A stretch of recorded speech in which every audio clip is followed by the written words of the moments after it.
Thank you.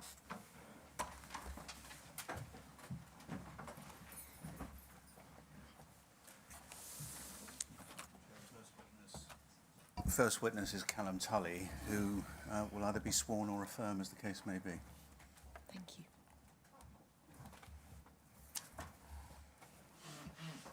Just like to stand up, please.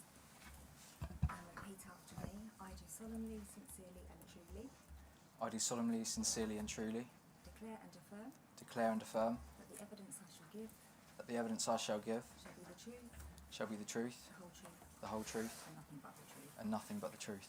Thank you. Right, first of all, please, your full name. My name's Callum Michael Tully. Mr. Tully, you made a statement to the inquiry, which is dated the 15th of November of this year. Do you have it in front of you? I do. And Chair, if you are following this in hard copy files, it's the very first document behind tab 1 right at the start of volume 1. Thank you. Mr. Tully, I'm just looking at the introduction so that you can see where I'm going, paragraph 1 and onwards. I'm going to ask you to tell us a little about yourself. You are now employed as a journalist by the BBC, is that right? That's correct. And you have been employed in that role since August 2019, 19th of August, prior to which you spent a year on the journalism training scheme based with the BBC in Scotland. Yes.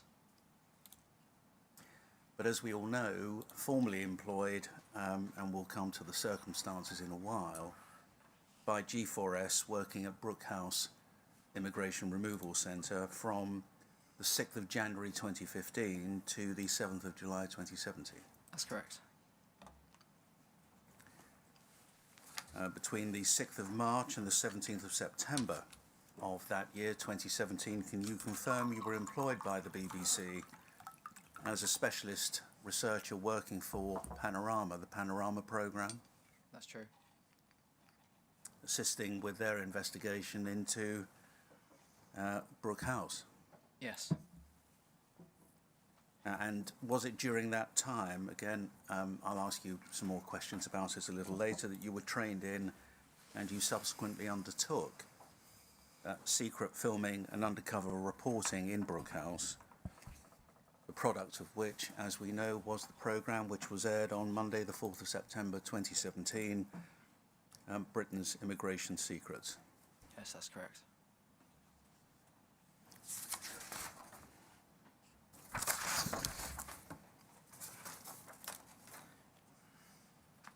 Now, Chair, Mr. Tully has produced a number of statements and accompanying documents. I'm going to ask for them to be adduced in full, so that, Chair, the inquiry has them as evidence in their entirety. And I'm just going to call out the numbers. They are the statement from which I'm now examining him, which is INQ 000052.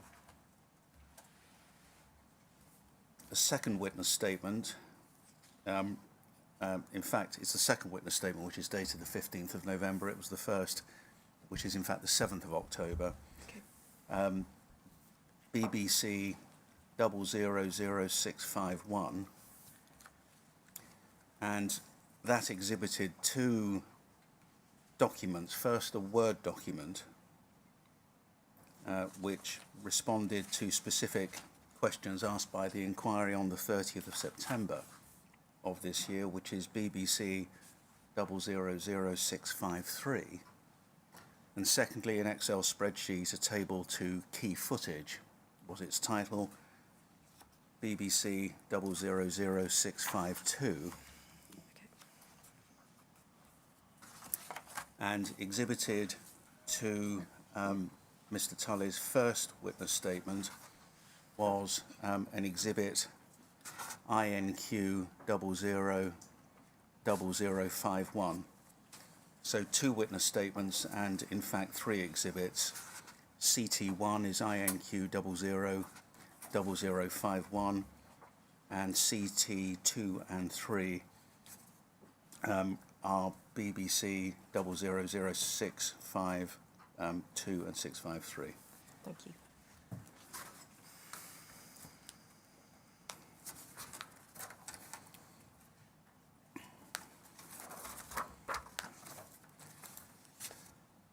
Now, let me ask you a little, please, about your initial employment and training with G4S and how really it all started. And to give you the right place, I'm at paragraph 12 of your statement, which is on page 3.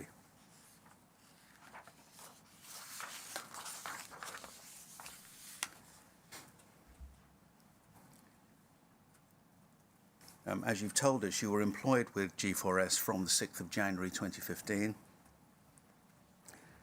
I think you spent 2 weeks, you believe in the spring of 2016, working at a sister immigration removal centre to Brook House, Tinsley House. Yes, Is that right? that's correct.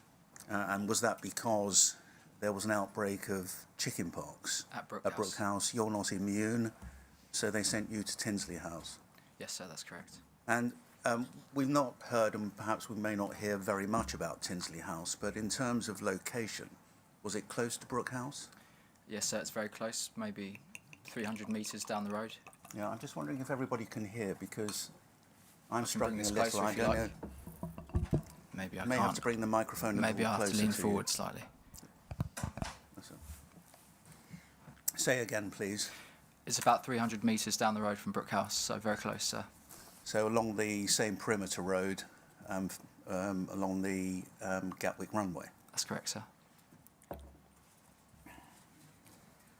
Now, you started as an assistant custody officer.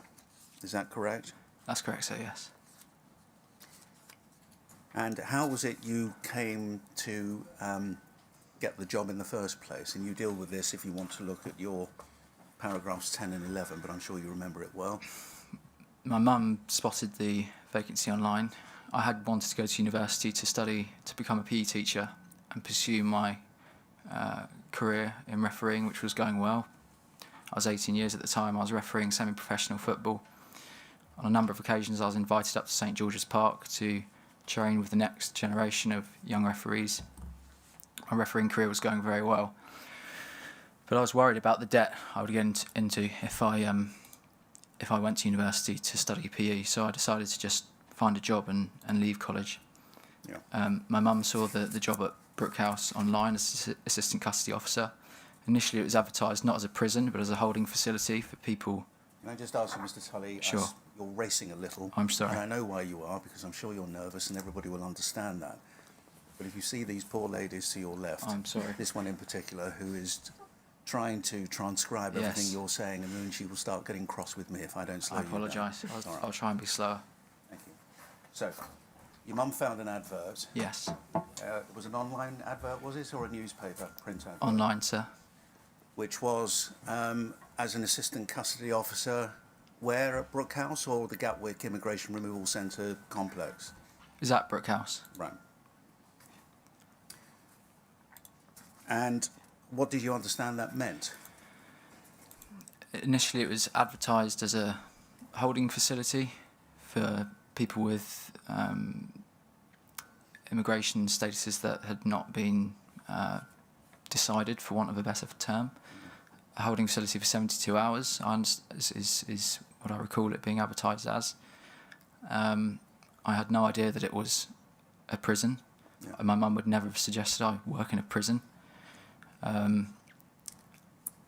It seemed a decent salary for someone of my age leaving college without a university education. So we applied for the job online, Yeah. and I got an interview. All right, pause there.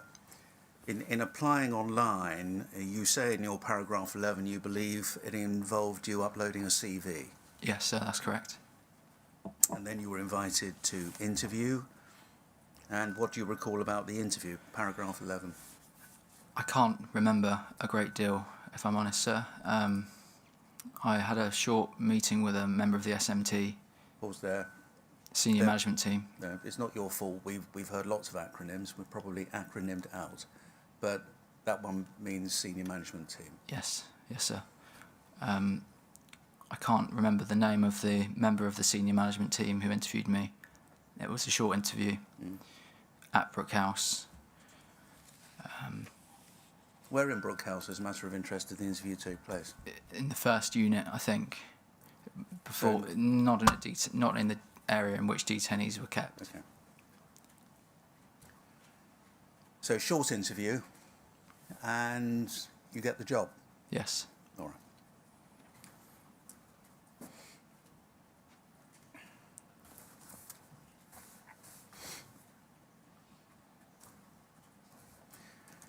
Now, can we have a look at just some documents to begin with?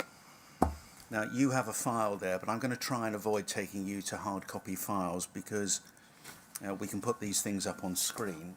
You provided, didn't you, and this is one of the exhibits I've already mentioned, CT1, your initials Callum Tully, your first exhibit, and you provided a number of documents with your first inquiry witness statement within that exhibit reference, and they include certificates and a couple of letters. Is that right? That's right, sir. Let's have a look, please. And Chair, you'll find this in the very first section of your volume 1 behind divider 3.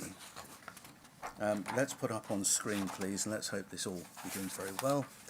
INQ 000051, and I want to go to page 10 of that exhibit. So INQ 000051, page 10. This is going to be the first of many things that you and I are going to look at together, Mr. Tully. There we are, success. Thank you. Now, we're going to have to zoom in on that. Now, it calls itself at the top an enhanced certificate, page 1 of 2. And we can see top right disclosure and barring service, but of all the documents you provided us, this is the earliest in time, the 18th of November 2014. So if we can just, thank you, zoom out. Does that give us a clue to the date when you first applied for the job? Yes, sir, but only insofar as it was some time before the 18th of November Yeah. 2014. And we can see under the date, employment details, position applied for, assistant custody officer, child and adult workforce, name of employers, G4S Care and Justice, and so on. Enhanced certificate, so presumably this is a certificate that says you've got nothing adverse in general terms recorded against you for the DBS checks. Yes, sir. Right. So, as I say, this is the earliest document, certainly amongst the ones you provided us, which I've been able to find.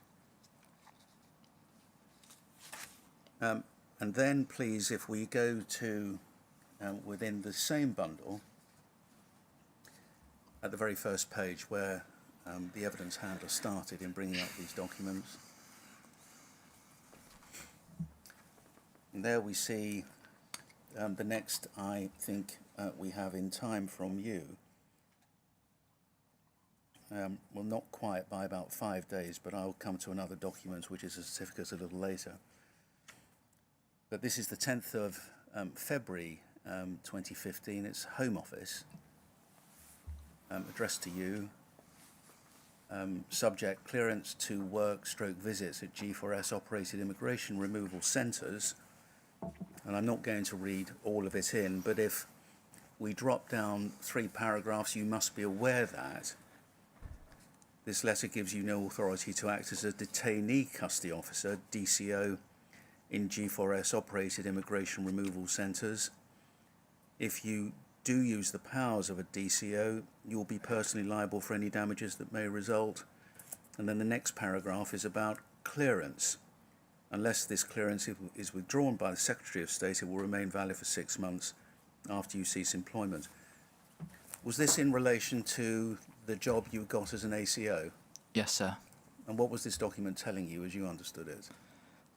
My understanding is that it's given me the clearance to work in Brook House as an ACO, but not as a DCO. but not as a DCO, and therefore not to have any contact with any detainees. Was that the major difference? Well, As that you was the understood major it? difference between a DCO and an ACO, yes, sir. All right.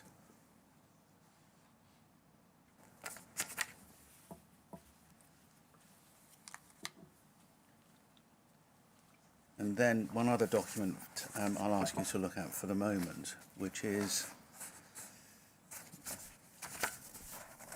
on page 11 and begins on page 11 of the same clutch of documents. And if we scroll to the top, perhaps zoom out a little, please. This is a G4S security screening booklet, and we will have seen at the bottom Callum Michael Tully, DCO. So later we'll understand from you, and perhaps you can tell us now, that you eventually applied to become a detainee custody officer. Is that right? That's correct, sir, yes. A DCO. All right. Let's pause there for the moment and pick up the story, as it were, of your work at Brook House as an ACO, to begin with, an assistant custody officer. You had your check, your CRB check, which I think that enhanced certificate referred to. What training did you do as an ACO? We did 2 weeks training. It was the only 2 weeks that we did as an ACO. We joined the DCOs who were also training at around the same time. Yeah. They were doing a 6-week training course, and we joined them for the first 2 weeks of that training course. Right. And pausing there, please, and I'm really looking at your paragraph 14. During those first 2 weeks, received training in areas such as first aid and fire safety. Is that right? That's correct, yes.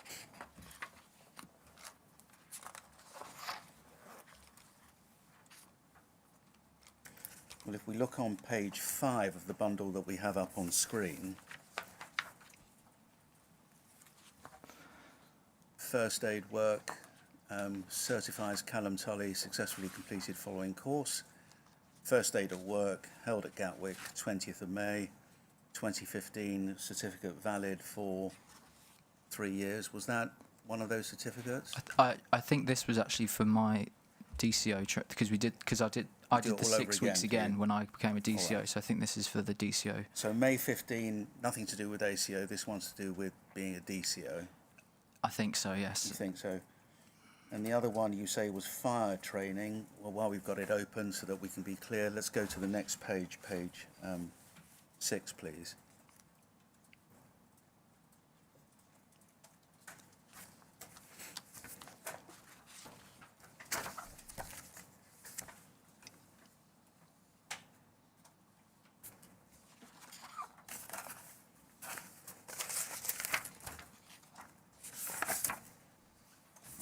Page 6. This should be page 5 that we have open. That's first aid. The following page is the one I want. Yeah, it's here, but it's just not coming over there. Maybe close it down and open it again.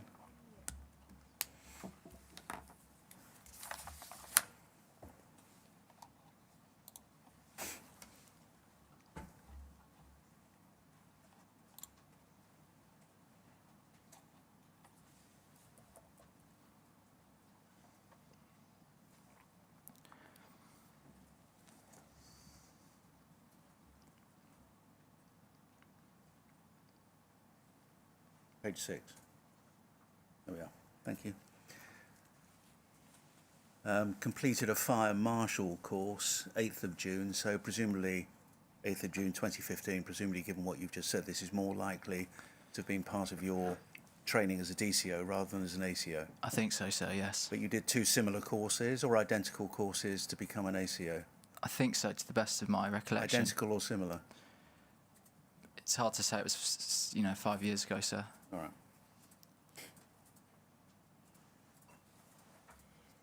If we go to the next page, page 7,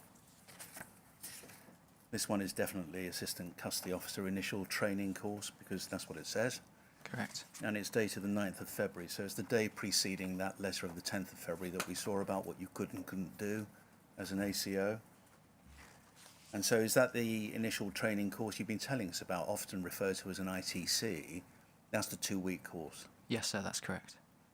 So presumably that course finished by the 9th of February, you having applied at the end of 2014-ish, and you become an assistant custody officer.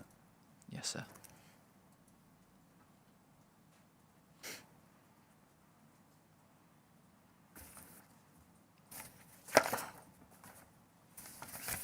Now, what were your tasks? In short, you've told us the distinction between an assistant custody officer and a detainee custody officer, but what were the tasks that involved you doing? And if you want to refresh your memory, it's paragraph 15 of your statement. The tasks were menial. I would sit in the Gatehouse, which I know we discussed last week, but it was the building at the front of Brook House through which vans would enter with detainees and through which vans would leave with detainees. Right. I'd sit at the Gatehouse and I'd open the doors for the vans. I'd unlock electronic doors for staff to pass through when they were trying to get through the Gatehouse. Right, but pause there, Mr. Tully. Out of sync, but as you're mentioning part of the building, we'll come back to it. Can we put up INQ 000062, please?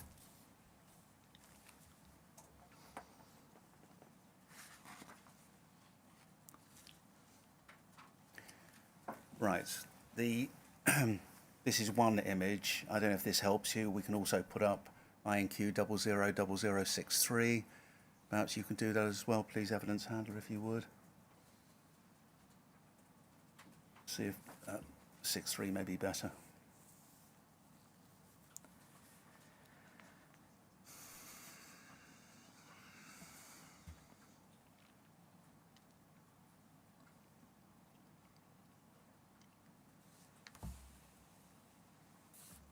Yep. No. Same one.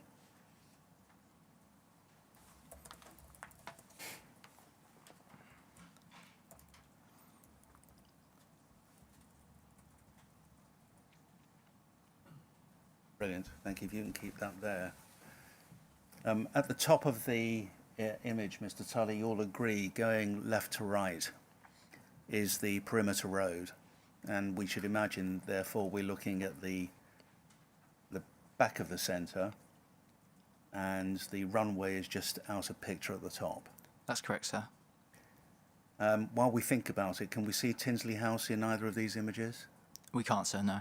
Where would it be looking at the left-hand image? Looking at the left-hand image, it would be down the perimeter road to the right. To the right? Yes. And the left-hand image, for the purposes of the transcription, is INQ 000063. As I say, I'll come back to other aspects of this, and I don't want to get diverted now, but you were telling us where you were permitted to work as an ACO, and when you use the word Gatehouse, which building or part of the building are you referring to in either of these images?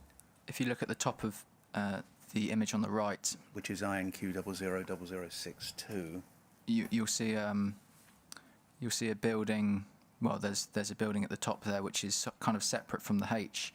At the head of the H, that's where the Gatehouse was stationed. Right. If you look at the picture on the left, this you can see to the right of the picture on the left that there's kind of a red wall. Yes. That's the building I'm talking about, and that's the building in which I was stationed most of the time, in the Gatehouse. Yeah. So it's the one at the top. If we're looking at the image on the right, ending 62, it's that long building which seems to have a double roof effect. Yes, that's right. It's not the, and let's just, we don't need to worry about that, thank you, but it's not that building at the top right, that single-storey building on its lonesome, as it were, right in that corner, which is also a gatehouse of kind. Well, so the building at the top right on the picture on the right-hand side is the visits centre. Yeah. Sometimes I would work here as an ACO as well. You'd you check in visitors for their visits essentially, and you'd show them to the SAT gate. SAT, S-A-T. Yes. Which is where the SAT desk was. That's correct. We'll come back Yes, to SAT that. desk or SAT gate. That's right, Yeah. sir. Okay.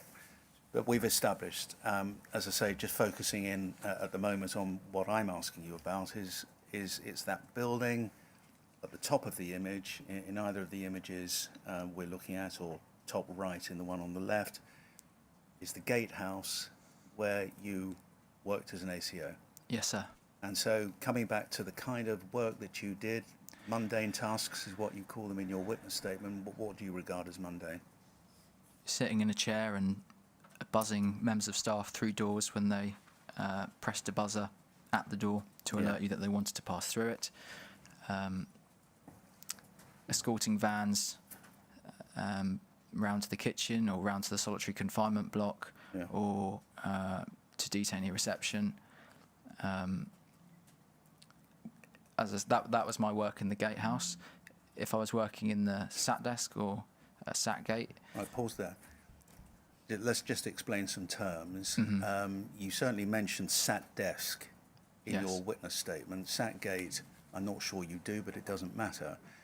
Just tell us what that means. What is a SAT gate and a SAT desk? What does it mean to you?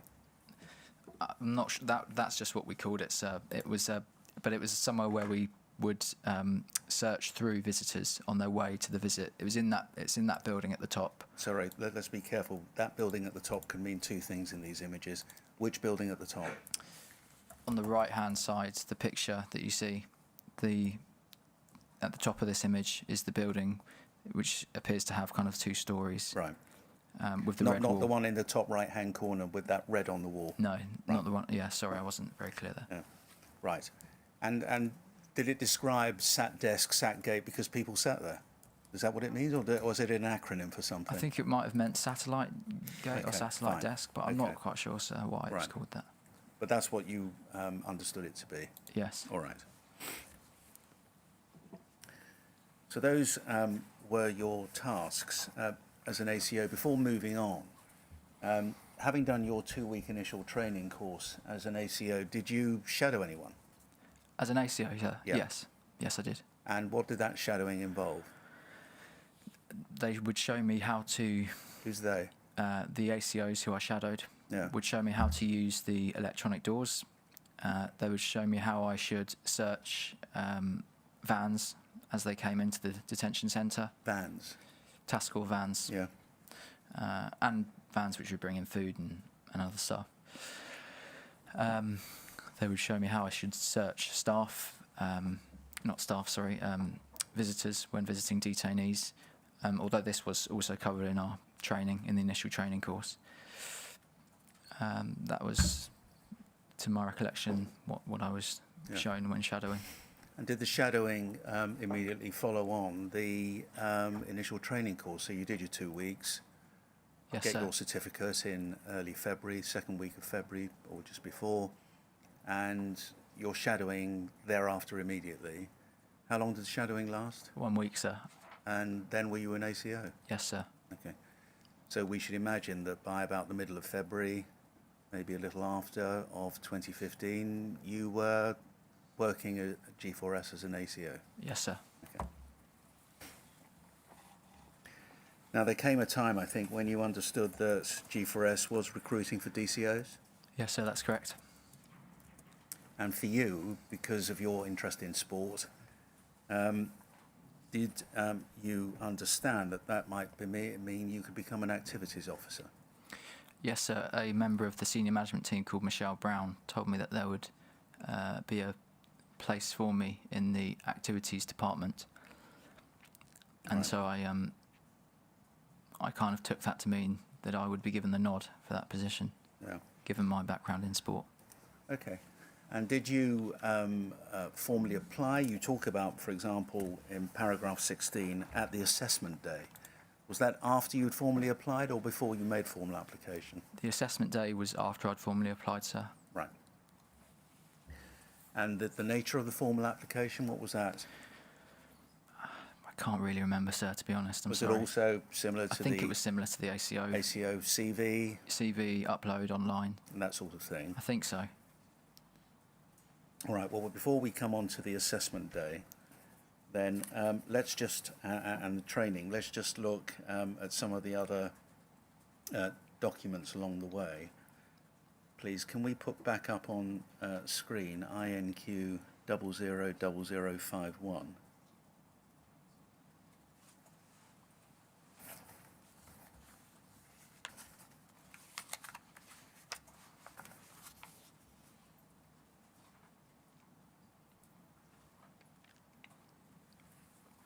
And if we go on, please, to page 11, which is what I had up on screen before. So this is the security screening booklet. Now, did you get one of these for the ACO position? Because we'll find that this one is signed by you in several places on the 5th of March of 2015. So presumably this was part of your application to become a DCO. I think so, sir. It's such a long time ago. Well, if we look at the bottom, it says position applied for DCO. Yeah. So we can assume that you must have applied for that position around that time. Yes, sir. So you hadn't been an ACO very long by the look of it. No, not long at all. Maybe a month, Correct. maybe less. Let's turn over the page because I want to ask you about a few entries. G4S Care and Justice Services Security Screening Policy, and under the introduction, and if we can just try and, thank you, G4S Care and Justice Services UK Limited accepts and adopts as a minimum the security screening requirements of the British Standard, which is given, Code of Practice for Security Screening of Personnel employed in a security environment, scope, policy applies to all staff employed within care and justice services, and the policy is the company will not employ persons whose history indicates that they would be unlikely to resist the opportunities for illicit personal gain or the possibility of being compromised or the opportunities for creating any other improper breach of security which such employment might offer. And at the bottom, all personnel engaged in the security screening process and those who have the authority to offer probationary or permanent employment have high standards to meet and should be aware of their responsibilities to both the company and the customer. Did you read all of this before signing it? Were you told to read it before signing it? I can't remember, sir. I'm sorry. On the next page, at the top, background, might have to zoom out a bit or scroll down. All individuals or organisations using the Criminal Records Bureau CRB Disclosure Service to help assess the suitability of applicants for positions of trust and who are recipients of disclosure information must comply fully with the CRB Code of Practice. And under the policy statement, second bullet, we're committed to the fair treatment of its staff, potential staff or users of its services regardless of race, gender, religion, sexual orientation, responsibilities for dependents, age, physical, mental disability or offending background. And at the bottom of the second column, having a criminal record will not necessarily bar you from working with us, underlined.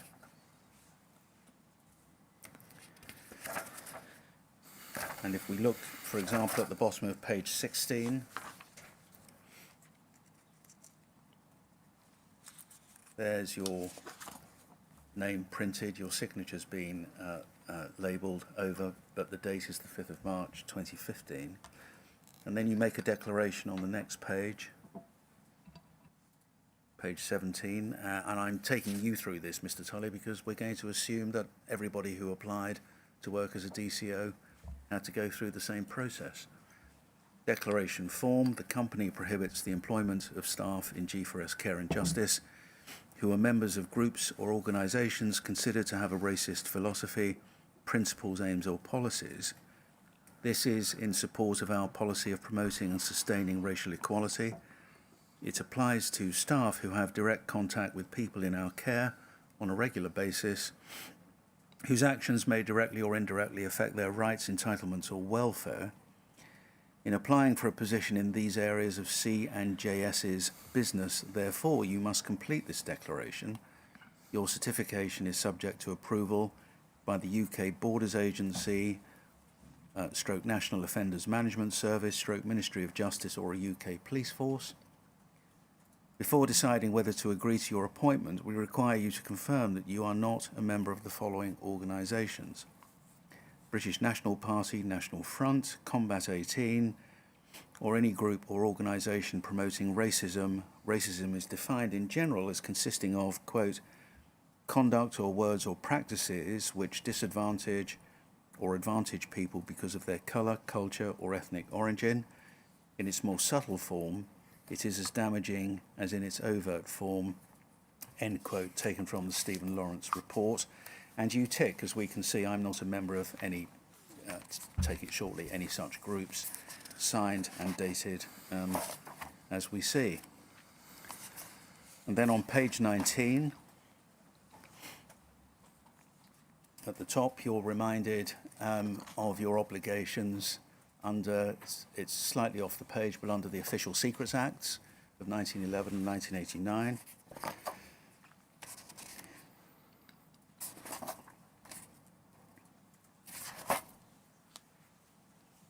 And on page 24, at the top, I've signed an Official Secrets Act declaration form that you understood the implications of non-compliance. And the bullet on the right, I just want to ask you about this. I do not now or intend during the period of my employment to work for any print, broadcast or other media organisation or carry out any freelance research work of any nature. Now, of course, at the dates, the 5th of March 2015, that was probably furthest from your mind. At the time that changed, did you have this declaration in mind?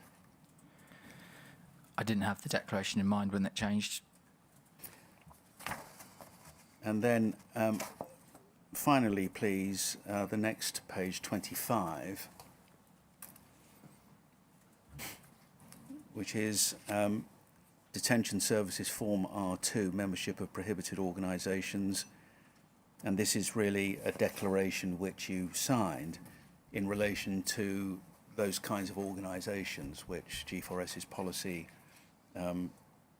prohibited its employees or anybody applying to be an employee from being members of. And on page 26, we can see at the top, you tick the box right at the top. I'm not currently and have never been a member of any group or organisation. So it's the same declaration we saw you make earlier, and again signed the 5th of March. So that is the nature of the policies which G4S had, and the sort of declarations not only that the company required, but clearly were required by government agencies in order to work in an establishment like Brook House. Mm-hmm.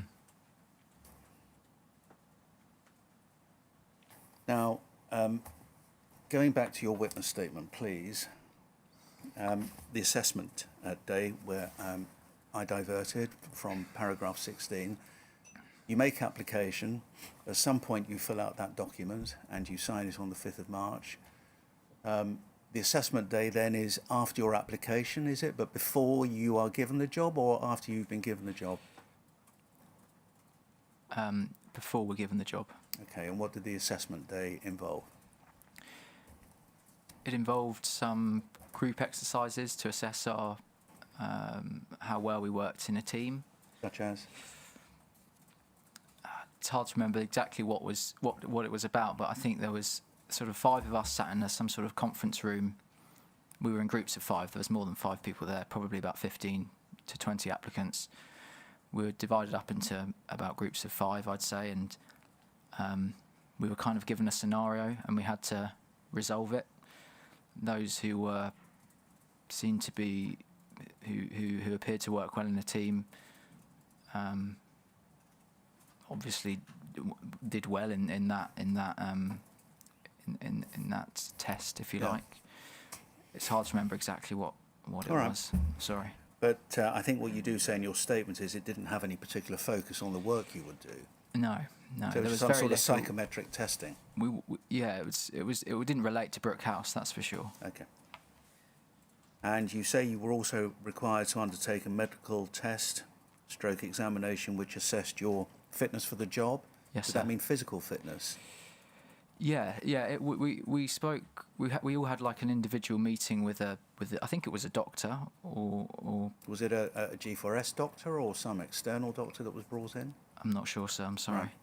And it was done in a room, so we weren't sort of. It wasn't like a bleep test or didn't do any running or Well, if or anybody anything who doesn't like know that. what the bleep test is, that's what running between 2 points Yes. in the least time possible. Yes, sir. Yeah.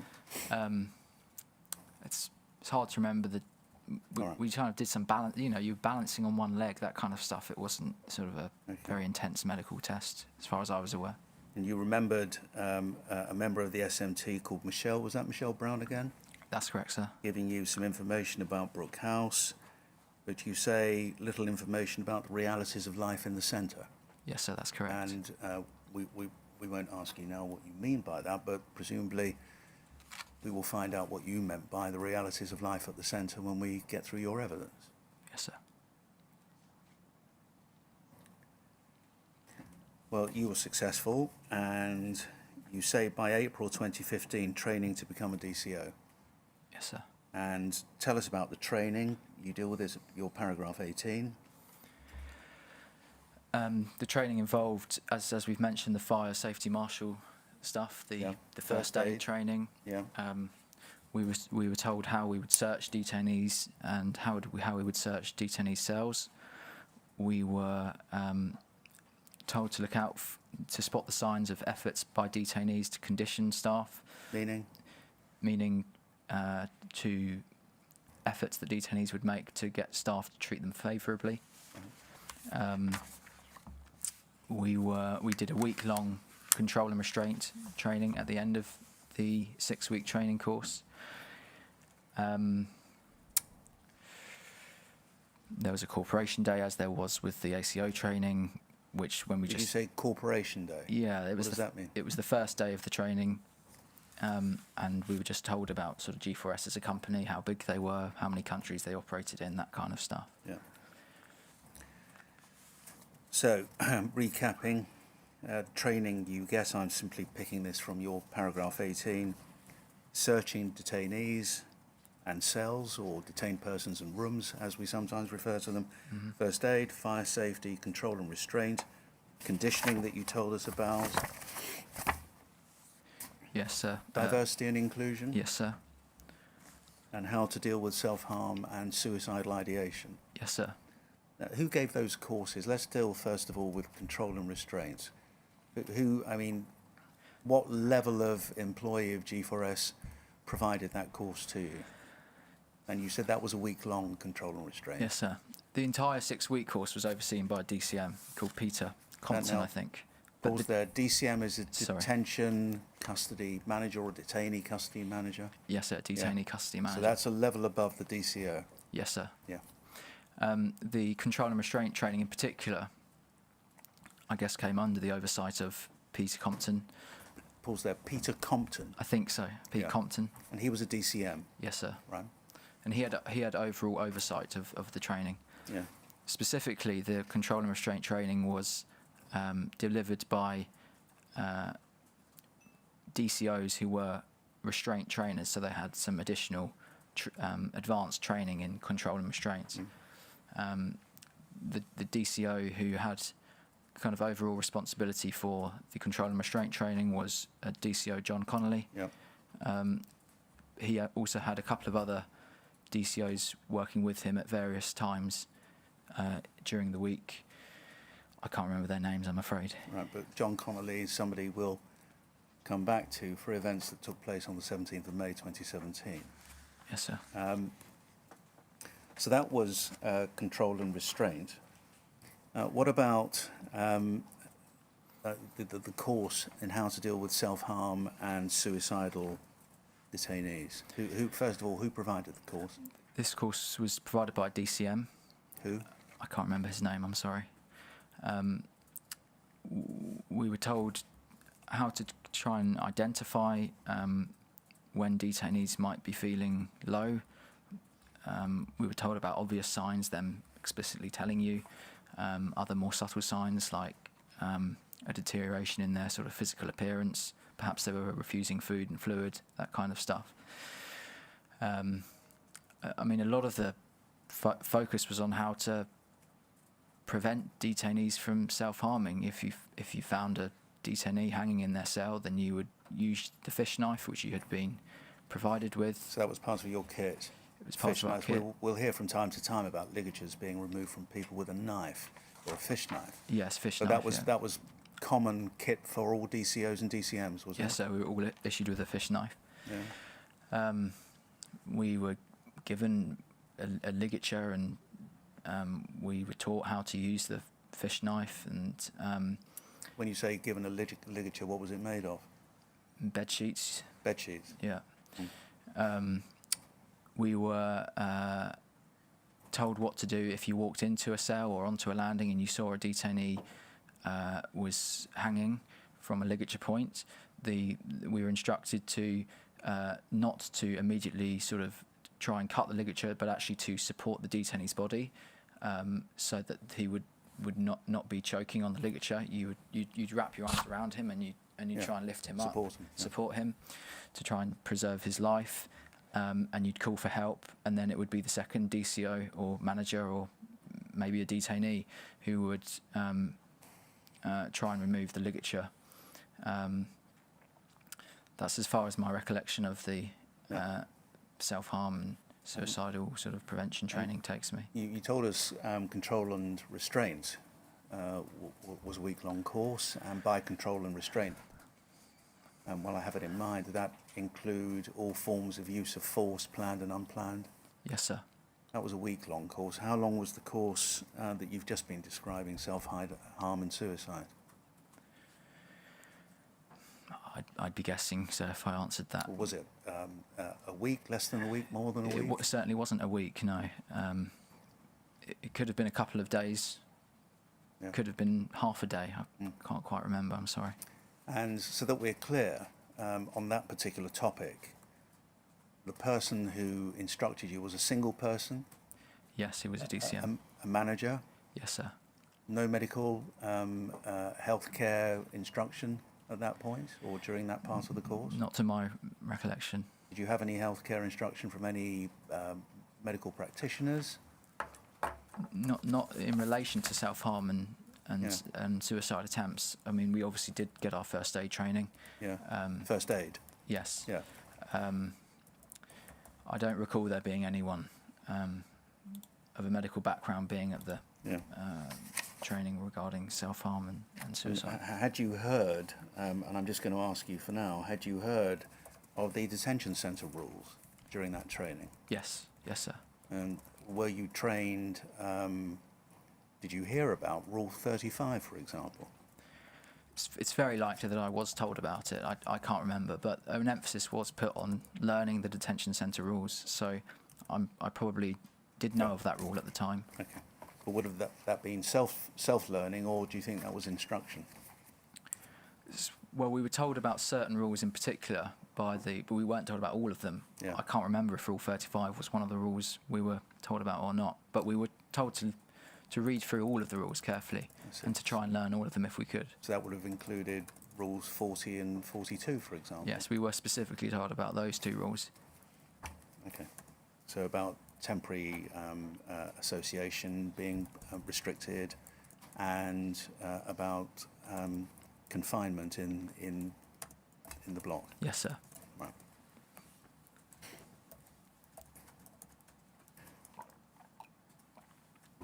So that was six weeks, did you say, of training?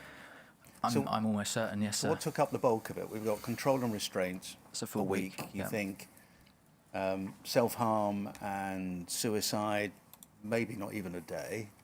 But potentially half a week. I mean, it's just that I can't remember. You can't remember. Let's give it half a week. What made up the rest of all of that time? You had searching. Other than what I've said in the statement about the searching of cells, searching of detainees, the corporation day. I'm not saying there weren't any other elements to the training. It's just those are the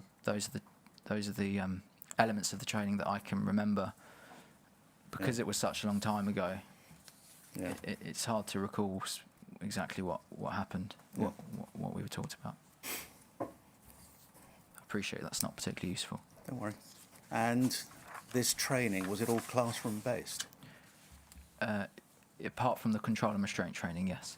Where was the control and restraint training? That was in some of it was in a hall In Brook House? outside of Brook House, Outside? somewhere in Sussex near Crawley. Yeah.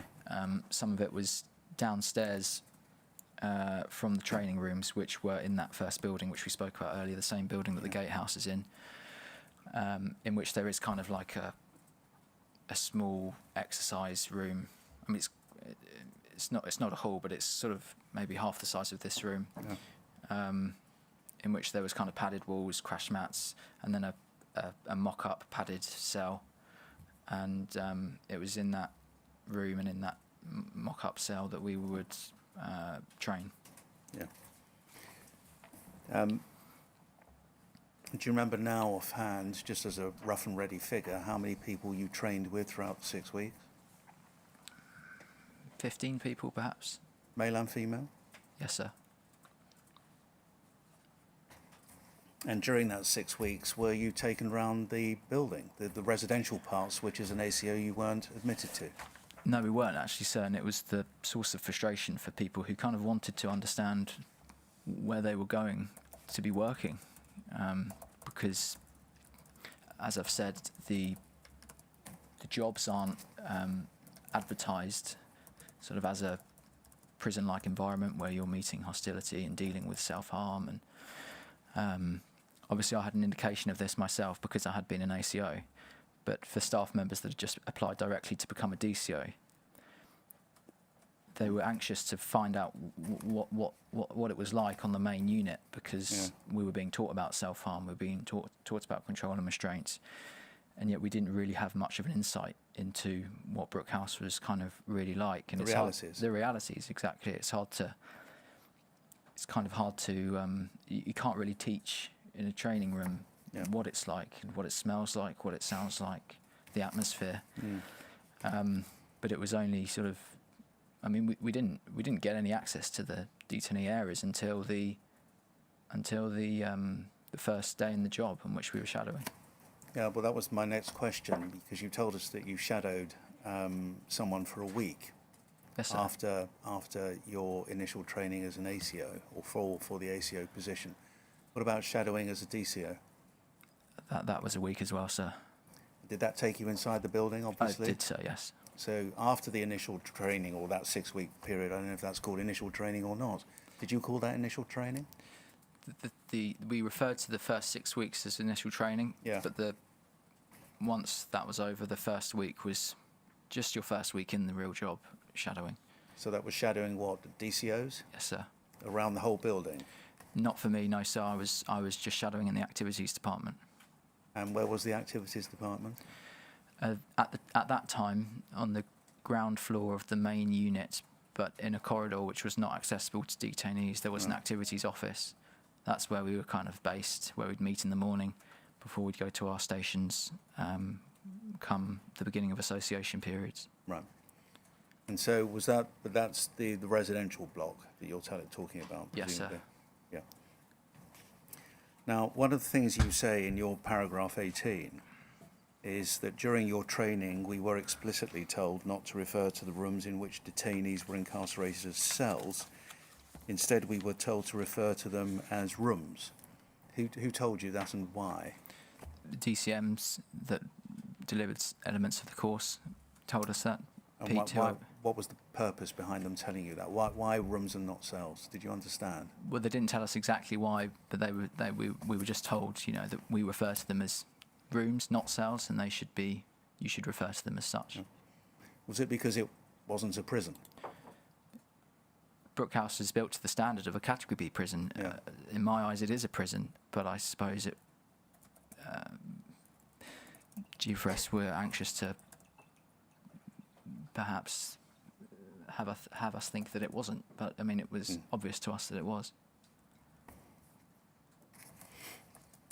And as far as you're concerned, despite being told that, what did you customarily refer to the rooms as?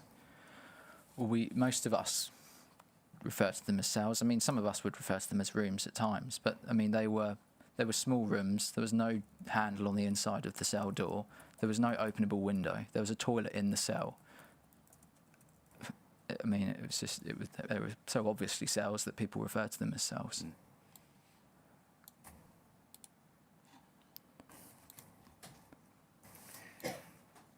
At your paragraph 19, you say that the focus of the training was the detention centre rules and the use of force. And we were told clearly that force may only be used when absolutely necessary, and when it is necessary, only the least amount of force necessary should be used. Yes, sir. Now, is that something that was, as it were, drummed home? It was, yes. And did you you, Callum Tully, did you understand what was meant when you were told that? Yes, I did. And was John Connolly one of those persons who told you that? Was he one of those persons who said to you, this is what use of force means for the purposes of your position? I can't remember exactly. I mean, it's likely that he did tell us that, because, you know, he was under the oversight of DCM Pete Compton. And he was one of your trainers, I thought you told us. Yes. Yeah. I didn't think there was anything in the training or in the control and restraint training that actually was of particular concern. To be completely honest, we weren't told to use force excessively. We were told it was only to be used when necessary, and when it was necessary, the least amount of force necessary should be used. Now, I can't remember John Connolly telling us that himself, but it's likely that he was one of the people that did tell us that. But it's an important principle which anybody doing their job properly as a trainer should be imparting to those who are being trained in the use of force and control and restraint, isn't it? Yes, sir. Yeah. Now, what about self-learning? We told us about 6 weeks of training and then shadowing. Did you have manuals to take home with you and study at home? Did you have to take exams? We did some sort of exam at the end of the training. Yeah. I can't remember exactly what sort of, written exam. It was a multiple choice exam, I think. I think we were given manuals, but I never retained any copies of these, and so I can't really remember what was in them. Were you expected to prepare for individual courses? In other words, here you are, Callum. There's your manual for control and restraint. There's your manual for self-harm and suicide. Go off, learn it, and we'll talk about it during the class. I'm sorry, sir. You don't remember? I can't remember. I'm sorry. Right. Were you encouraged to continue your development after you'd done your course? Any refresher training, or were you told to do any refresher training courses? There was compulsory refresher training for control and restraint. Yeah. Did you do one? Yes. How long after the first one you'd done as part of your initial training as a detention custody officer? I don't know, sir. I'm sorry. I can't Years, remember. months? Probably 12 months. Okay. My understanding was that you had to do a refresher every 6 or 12 months, I think. Did somebody remind you, or did you diarise it yourself? You were told, you know, it's time for your refresher, you need to do it again.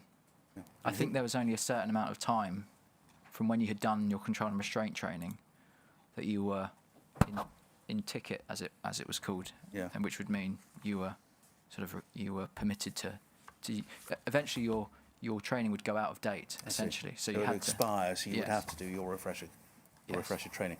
And the refresher training, such as you recall of it, was it identical to what you'd done initially, or was it different, more advanced? It was shorter, much shorter. I think it was just a day. Yeah. Obviously, your initial training in CNR control and restraint was 1 week, so it was much more condensed. Yeah. Before I move on, then let's just put up on screen again, please. INQ 000051. I just want to cover off the other certificates that you've provided us with.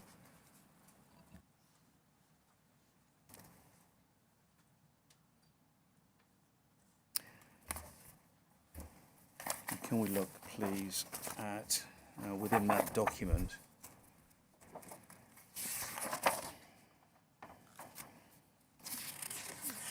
First of all, let's go to, before we go to other certificates, the letter at page 2, so on the next page. This one dated the 4th of June. Dear Mr. Tully, June 2015, I should say. Dear Mr. Tully, subject detainee custody officer certification under section 155 and 156 of the Immigration and Asylum Act 1999. This letter is to certify that the Secretary of State is satisfied that you are a fit and proper person and that you've received training to an appropriate standard for the purpose of performing custodial and in-country escorting functions in accordance with those sections of the Act. Your statutory powers and duties are set out in Part 8 of and Schedules 11, 12 and 13.2, the Immigration and Asylum Act and the Detention Centre rules. And then you've got the duration of the certificate. Unless your certificate is suspended or withdrawn, it will remain in force for as long as you are employed as a detainee custody officer, DCO, and have in place the required CTC, that's counter-terrorism check, form of security clearance, yeah? Stroke DBS, disclosure and barring service clearances, and have completed mandatory training. And then under the heading counter-terrorism check, CTC clearance must be in place and must be renewed every 5 years. And then there is a reference under the heading disclosure and barring service, DBS clearance must be in place and must be renewed every 5 years. And in both cases, your responsibility to renew your CTC clearance and your DBS clearance prior to the expiry date. So that was your certificate. Over the page, please, on page 3, under the heading minimum training requirements, we can skip over that and then general. You're reminded under section 158 of the Immigration and Asylum Act, a person who is or has been employed in pursuance of custodial functions or in country escorting duties at a removal centre shall be guilty of an offence if he or she discloses, other than in the course of duty or as authorised by the Secretary of State, any information that he or she acquired in the course of his or her duty and which relates to a particular detainee. What did you understand all of that to be about? I understood that was an instruction not to talk. About detainees in particular, or your work in general? And the environs in which they were detained. All right. And then let's just pick up some more certificates, please, on the next page. Now, as far as I can tell, this one isn't dated. Level 2 award in health and safety. Was that as part of your initial training course as a DCO or after? It was either as my training course for DCO or maybe even ACO, but it was not after, certainly not after my training for DCO. Yeah. Not after your training, or could it be during the Yes, training? sorry, Yeah, yes, okay. during. And then the next page we already looked at, which was first aid at work, 20th of May, so that's as a DCO, yeah? Yes. The next one, page 6, 8th of June of 2015, the fire marshal course. Skate over page 7 because we've seen that. Go to page 8, please. You've completed the DCO initial training course, and that's the 5th of June of 2015. And page 9, out of sync, I'm afraid, but going slightly backwards, 5th of February 2015, defensive technique course. Now, that's the 5th of February. Yes, sir. Your certification that you had completed the DCO initial training course is dated the 5th of June. So that's 4 months in between. What was this one that we're looking at now? Was that also part of the DCO initial training course? This was part of the ACO initial training course. Yes. ACO. This isn't sort of regarding control and restraints, but it is sort of a self-defence kind of course. Yeah. So if staff found themselves ACOs found themselves in a position in which they were attacked, they would know how to defend themselves. Wow. And we can see what it covered. Guideline on the use of force, handling confrontational situations, report writing, simple breakaways. What does that mean? What's a simple breakaway? To try and kind of break free from being in someone's, if someone had hold of you or they had cornered you, I see. a way of quickly escaping. defensive strikes, disarming techniques against edged weapons, handguns, shotguns, and scenario-based training. Yes, sir. And we can see at the bottom instructors, someone called Mike Trott and John Connolly. Yes, sir. And is that the John Connolly you've been telling us about? Yes, sir. Right. Good. Well, I think that's all we have to look at of that document, or that collection of documents for now. Back to your witness statement, focusing on your paragraph 20. You say as part of your training you were also familiarised with 3 key forms. There was the ACDT form, Assessment, Care, Detention and Teamwork form, which was for monitoring detainees at risk of self-harm and suicide. You say you were told how to fill it in and when it was to be used, and to whom a report should be made. Yes, sir. Was that as part of the self-harm, suicidal ideation part of the course, however long that took? Yes, sir. And when you say you were familiarised, of course that's the word you're using. What does that mean to you, that you were familiarised with? We were talked through what the form was for, how to fill it in, pages which we were entitled to fill in as DCOs, because I think there were other pages for DCMs to fill in when they were sort of assessing how at risk a detainee was with regard to self-harm or attempted suicide. So we were kind of just talked through the form. Really, there wasn't a great deal to it. Right. What, to the form or to the training? To the form. Yeah. And so you came away from that course thinking, I can't entirely understand everything I have to do as regards to this form if I have to complete it. Yes, I felt like I knew how to open a form and who to inform when I opened a form. Okay. The second of 3 forms you say that you were familiarised with were use of force reports. Yes, sir. And we'll see some of those later, but you say you were told that if there was any occasion on which you used force against a detained person, you had to fill one of them in. That's correct. That you were given detailed instruction on the sort of language which it was encouraged to use on the form. And one example you say they used was when you go into a control and restraint and you use the shield, one of those big plastic perspex. Yes, a riot shield. Riot shield to make contact. You do it with a certain amount of force, but you were told to record that using the words, quote, I placed the shield onto the detainee, Yes, end sir. quote.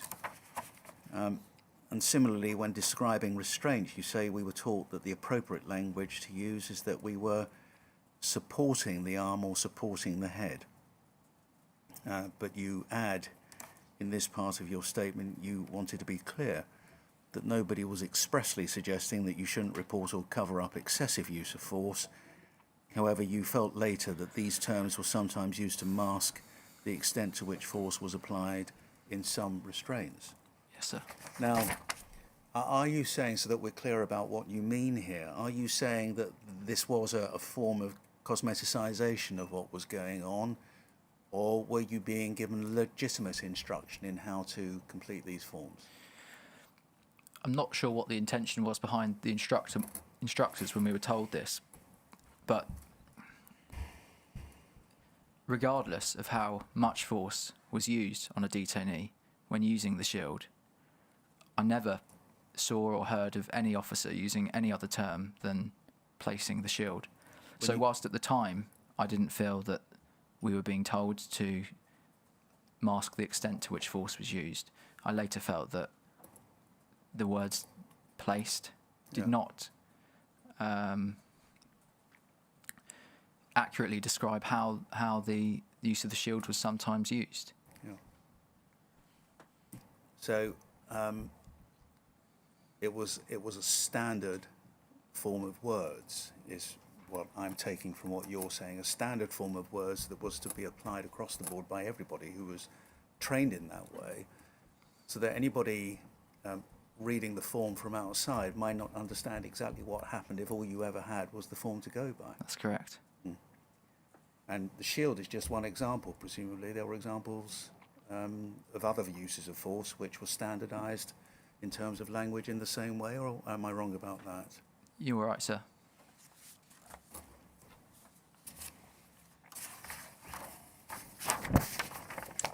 Mr. Altman, can I just ask a quick question Yes, of of course. clarification?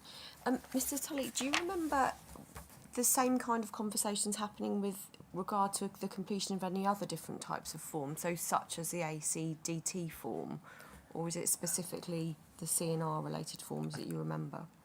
Specifically the CNR forms, Chair. Thank you. And the third of the three forms that you were familiarised with, to use your words, was an incident report form, sometimes referred to as an IR. Yes, sir. You were told to fill out those when you saw a fight on the wing or a similar incident, and you were given instructions on how to complete those as well. Yes, sir. Or an attempt to self-harm, although this would also result in the filling out of an ACDT form. Can you say that? You rather rushed that. Say Sorry. that again.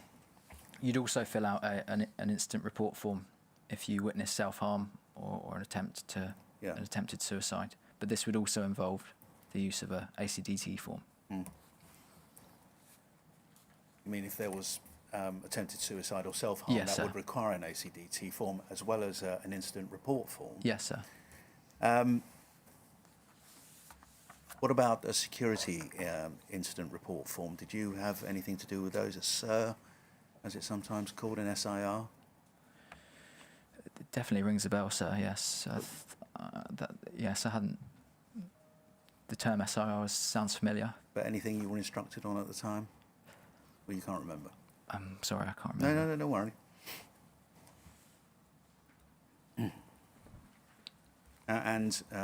Again, a question I asked you a little earlier, were you happy, as far as incident report forms, that you knew what you were doing when the time came to fill out one of those, whether it involved or was coupled with or overlapped with an ACDT form or any other kind of incident that had to be reported? Yes, sir, I was happy. Yeah. Were you equally happy, let me ask you the question about the second of the three forms, use of force, that you knew what you were doing when the time came? Yes, at the time I was happy. No. That rather suggests you weren't later. Well, in terms of the sort of language that was encouraged to be used in terms of placing the shield and Yeah. supporting head and such, I didn't feel comfortable with this type of language later on. But at the time, I had no reason to believe it wasn't appropriate language to use in all circumstances. All right. I haven't yet finished with training and other organisations you may have spoken to while you were in your training phase. But Chair, it's 2:20, and perhaps we can give the transcribers a break. Can I suggest that everybody be ready perhaps to return at about 2:25? Sounds good. Yeah. Thank you very much.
Mr. Tully, did you also have a talk from the Independent Monitoring Board Yes, sir. about their role? Yes, sir.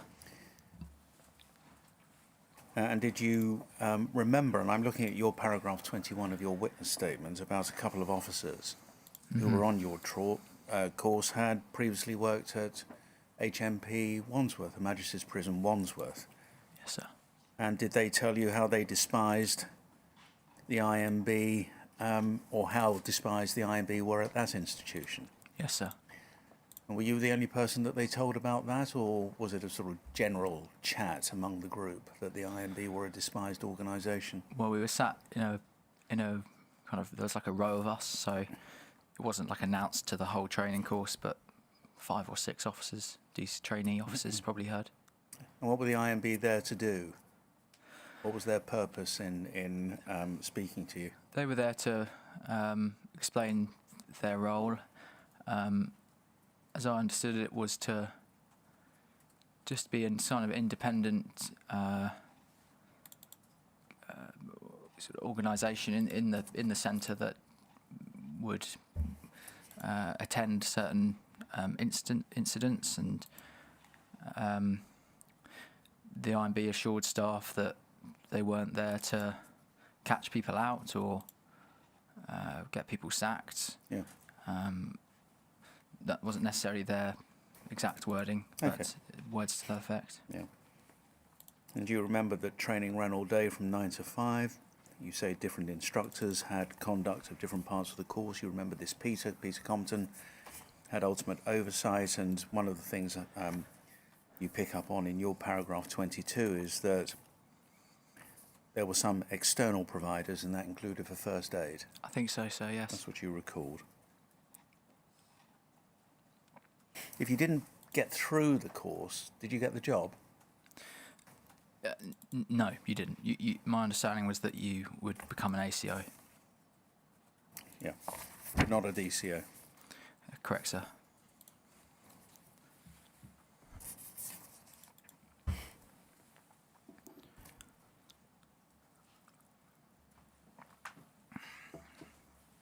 And you told us about your control and restraint training, and you told us about the room in which it was conducted, with crash mats and that sort of thing. Did you actually get kitted out in riot gear as well during that part of the training? Yes, sir. So you can understand how it felt and looked to wear the gear that was required if you had to use plan force? Yes, sir. All right.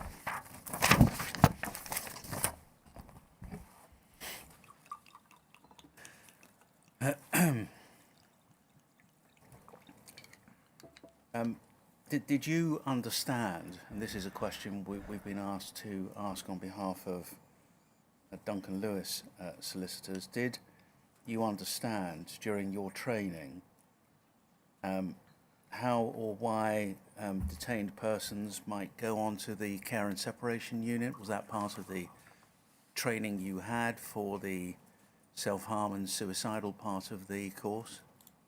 Do you remember that then, or did you learn about it afterwards? We were told about rules 40 and 42. Yeah. We didn't really understand why. At least I didn't understand why or when they would be applied. Yeah. For vulnerable men, mentally ill men, did you understand how they would be, apart from the things you were telling us about, how you support a man who might be hanging, how you cut a ligature from his neck and that sort of thing, but did you understand the processes by which those men were dealt with in the unit, in the residential parts of the unit, why they might be taken onto E-wing or care and separation?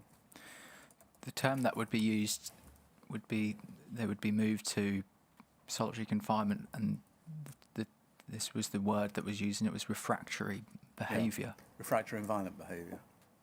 Perhaps violent Yeah. was used, yeah. Okay. But in terms of those men who were unwell, not just misbehaving perhaps, or refractory, as the word is used, but those men who were genuinely ill, mentally ill, did you understand why they might be moved from the ordinary residential wings into E-Wing or We- we- CSU? We were never told why Yeah. people who were ill with perhaps mental health conditions would be moved into solitary confinement. Let me ask you something else that I've been asked to ask. How far was staff trained on and aware of G4S's own policies? You mentioned a corporate day, and I've shown you a document that you signed in several places, which includes G4S policies, but apart from that, did you understand G4S's policies? I wouldn't say we understood policies. I think we were told about principles. It's been such a long time that I can't remember what those principles were. I think there were 7 of them. Might have involved inclusivity and fairness, Yeah. those kind of buzzwords. Yeah. But apart from that, I can't remember, so I'm sorry. Okay. And what about Home Office? Any policies? Were you aware of any policies that the Home Office insisted people applying for the job that you applied for needed to understand, be familiar with? It's very likely that we were told about them at some point during the training, but just because it's been so long, Yeah. I couldn't tell you what policies they were.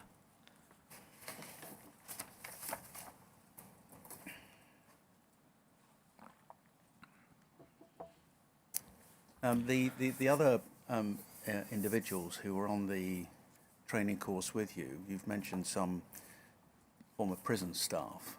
Were there any others that you remember from any other backgrounds? There was a mix of backgrounds. There were people from Her Majesty's prisons, people with a military background, but also people with graduates and someone. I remember one member of staff worked as a call handler for the police, 999. Various roles. Anyone really. And the atmosphere among the trainees, how was that? It was positive. It was professional. Yeah. On the most part.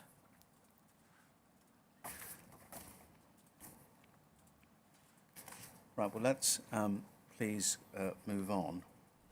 I want to ask you now about your initial experiences at Brook House, and we'll come eventually to your decision to contact the BBC. And so that begins at your paragraph 36 and Yes. onwards. And you say at 36, from early on in my employment at Brook House, I began to hear about and witness incidents which gave me cause for real concern. And you make the point, and you've expressed yourself in this way really quite often already, understandably. This was, of course, 6 years ago, and while there were a large number of incidents which caused you concern at the time, you say, my memories now relate to those which really stood out. And you refer to 3, and I'm going to ask you about them now in this statement in order to give context to the concerns you had which led you to contact the BBC Panorama programme. So first of all, should we understand, because I'll probably come back to this, that the incidents which stand out, are they the only incidents or simply representative of the kind of behaviour that you witnessed? They're the incidents that I remember most clearly, perhaps because I found them the most shocking. They weren't the only incidents, but because I can remember them clearly, I feel they were the most useful incidents to talk about to the inquiry, Right. to avoid speculating about other incidents. Well, the first of which you refer to in paragraph 37 through to 43. And you refer to this as happening during your ACO training, so we're going right back to the early part of 2015. You don't have to repeat word for word what you say in the statement because we have the statement and that's now adduced in evidence, so we have it all. Mm-hmm. But tell us in your own words what the first incident, as you call it, was and why it stands out. It was in those first 2 weeks of my initial training as an assistant custody officer. We were sat in the training room, which was in the first building, the non-detainee building. The tables were arranged in a kind of horse shoe, rectangular-ish shape. Yeah. Staff were sitting around them. I was sat at the back of the room. I had a female officer to my left, trainee officer. I had a DCO to my right called Tom Bass. Tom Bass. To his right, there was another trainee DCO. So the four of us were sat at the back of the rectangular-shaped desks. Tom Bass was not a trainee DCO. He was a DCO who had been employed at Brook House for some time. He was on a phased return to work.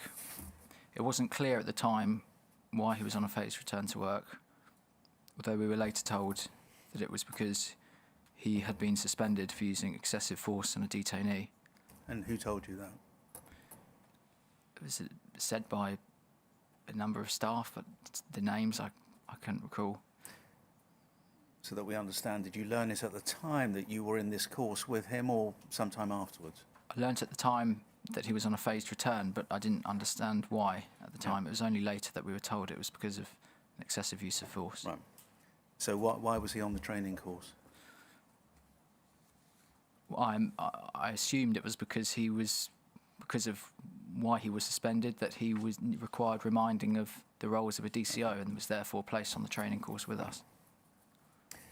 And in paragraph 40, you say he was gossiping about his time at Brook House. So tell us really what it was that stands out for you. He was telling us about... he was gossiping about Brook House, and he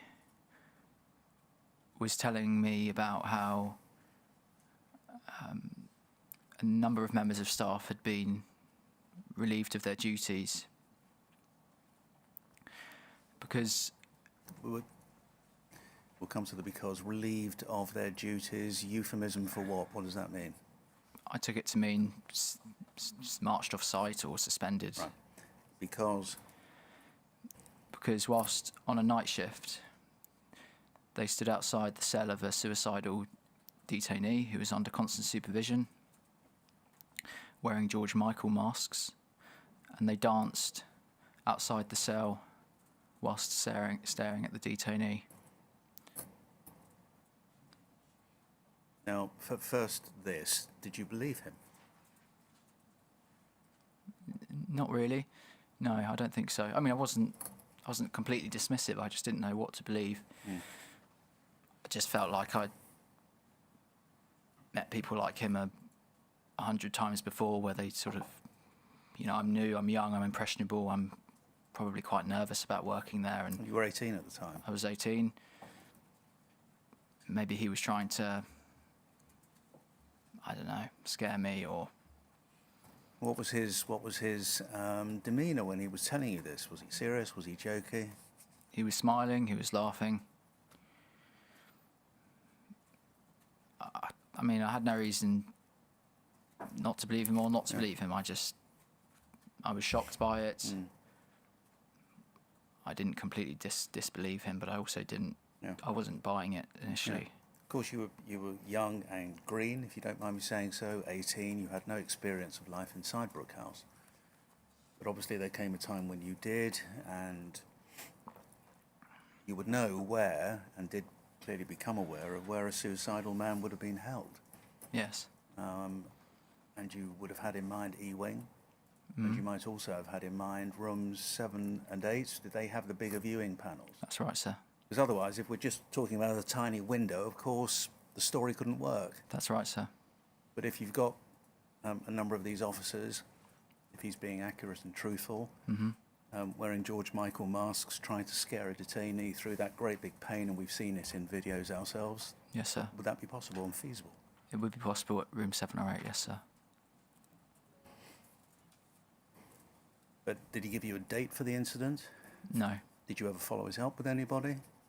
When I was an ACO, I had heard the same stories from other ACOs. Yeah. I'd never seen any evidence to suggest that the incident had happened, and I very much doubt they would have seen the incident happen because they were ACOs and would not have had much access to E-Wing. By reference to your paragraph 42, your statement, did you ask Bass why the officers did that, and if so, what was his response? To shit him up. To shit him up, Yes. by which you understood what? What did he mean by that? To scare him or to freak him out. You think the conversation took place in about January of 2015, I think so, sir.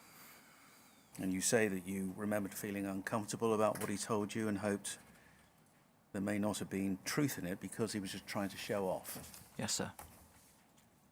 But as you say, you heard the story, it came around from another source. It was a rumour, yes. Yeah. So that was incident one. And the second incident you deal with at your paragraph 44 to 62. Yes, sir. Tell us about the second one, please. Because this one involved you. Yes, this was something I witnessed myself. Yeah. I was an ACO still, 18 at the time. I was working in the Gatehouse, and a task force van arrived to pick up a detainee. Now, just pause there. Sorry to interrupt every now and then, but it's just really to help understand some of the terms and names you're using. Tascor. Who are Tascor? They're the company that are contracted to escort detainees to airports, to other prisons, to other detention centres. So they're the escorting, one of the escorting Yes. services used by the Home Office to Yes, sir. escort prisoners or detained men. Correct, sir. Right. Sorry to interrupt. This task force van arrived. I was working in the Gatehouse. It came to pick up a detainee who was refusing to leave the detention centre. As such, he was being held in solitary confinement at the back of Ewing in what we called the block. The Home Office referred to it as CSU, or the Care and Separation Unit. I buzzed the van in, checked the underside of the van Just slow down a bit. with a mirror. Yeah. I checked inside the van to make sure nothing, no contraband was being smuggled into the centre. I then buzzed the van through the second gate, and I escorted the van to the solitary confinement block. To do this, I had to sort of go around. There was like a mini perimeter road that would go around the detention centre. It was inside of the razor wire fencing. Let's just pause there. Let's see if we can bring up one of those or both those images again. INQ 000062 and 63, please.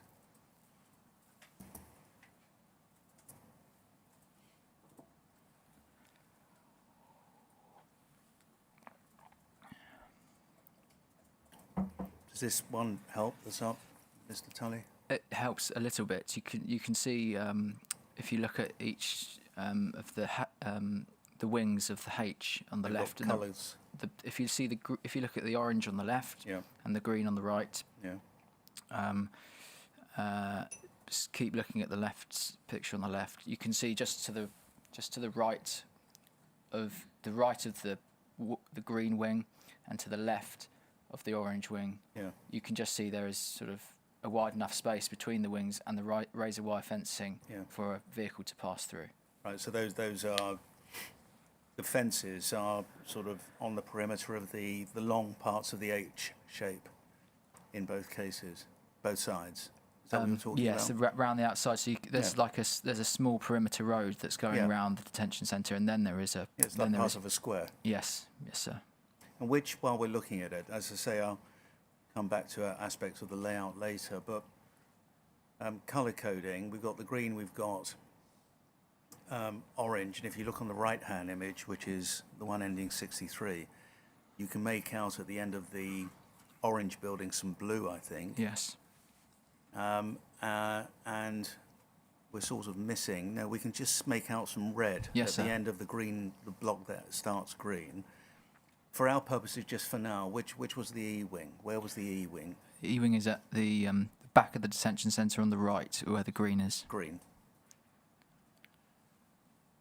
Right. So help us. We'll keep these images up because it will help us visualise what you're telling us. So the van comes in at the front. Yes, sir. The gatehouse is the building right at the top. Yes, sir. Yeah, and that's where you're working. That's where I'm working.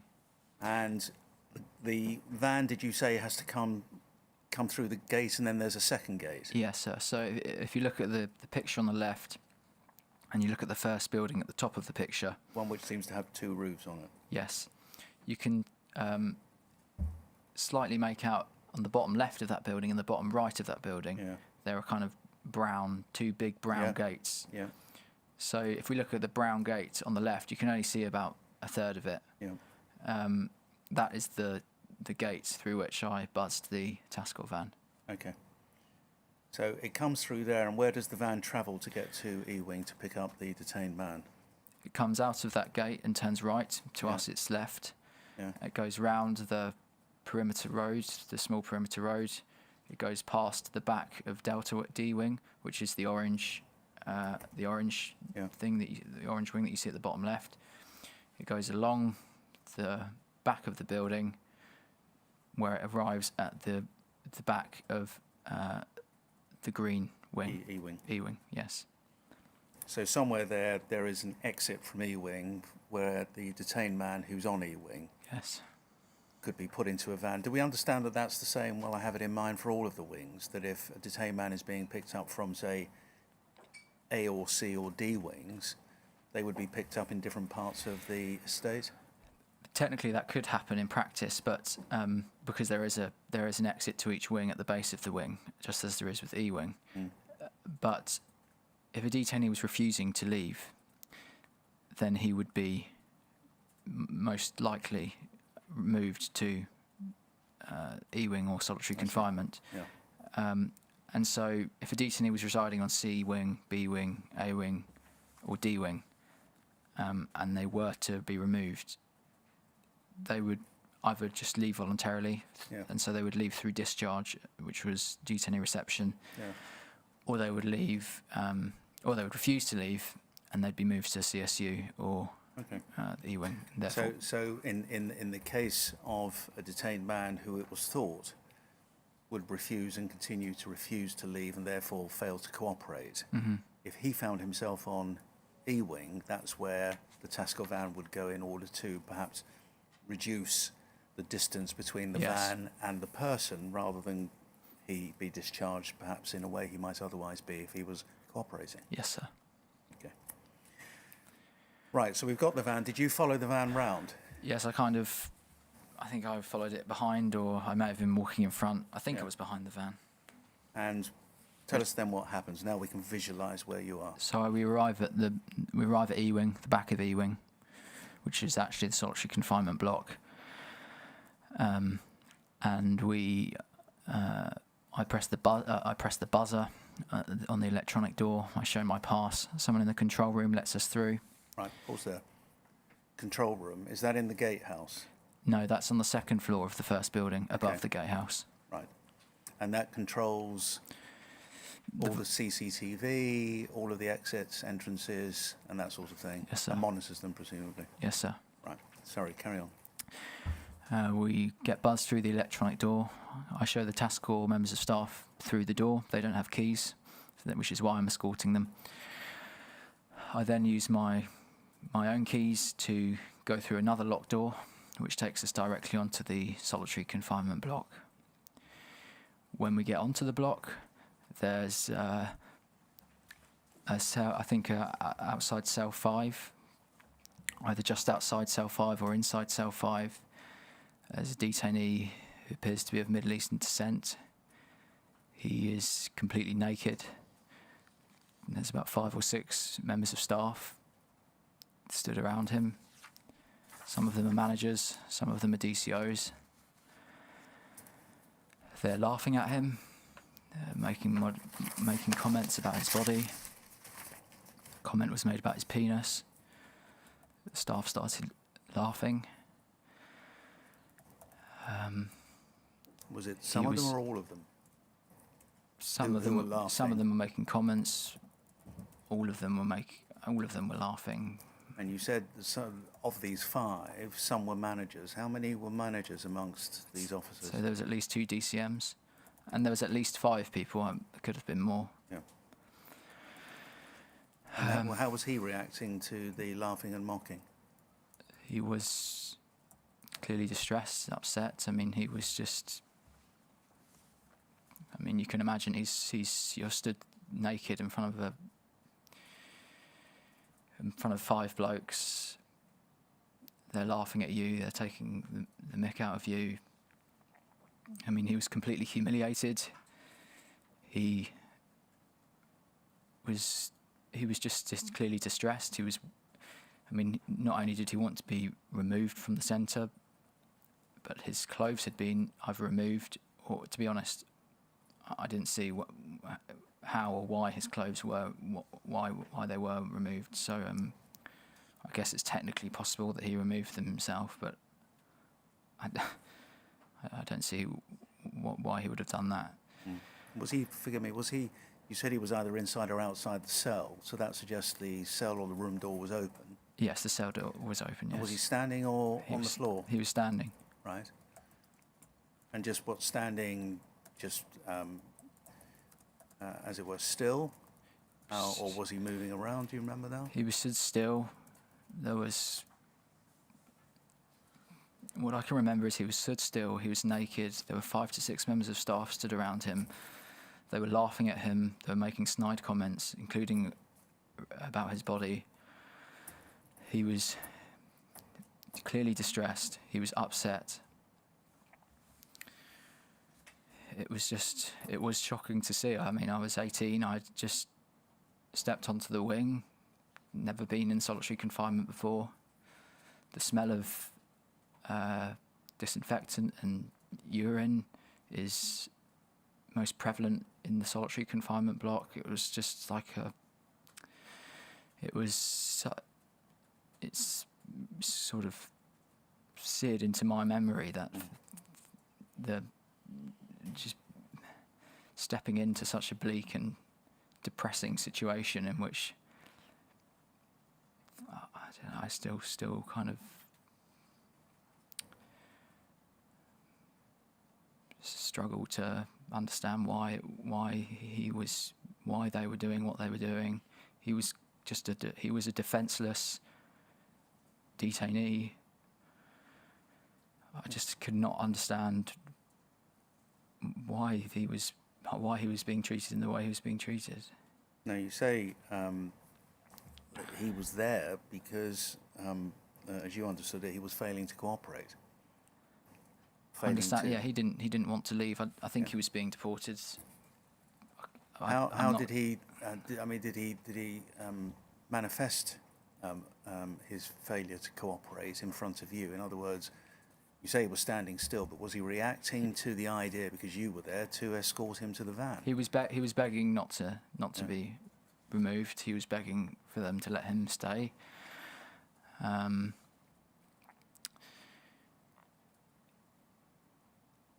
He was repeatedly being told that he was being removed. He was saying, please, please. You know, not much. His English wasn't great. Yeah. There was just lots of pleases, crying. Was he given any clothes at any time, or any Yes. type of clothing? Yes, he was given some boxer shorts. And was any force applied to him? Handcuffs were applied to him, but Why was that? I don't know. And how were the handcuffs applied, in front of his body or behind him? Behind him.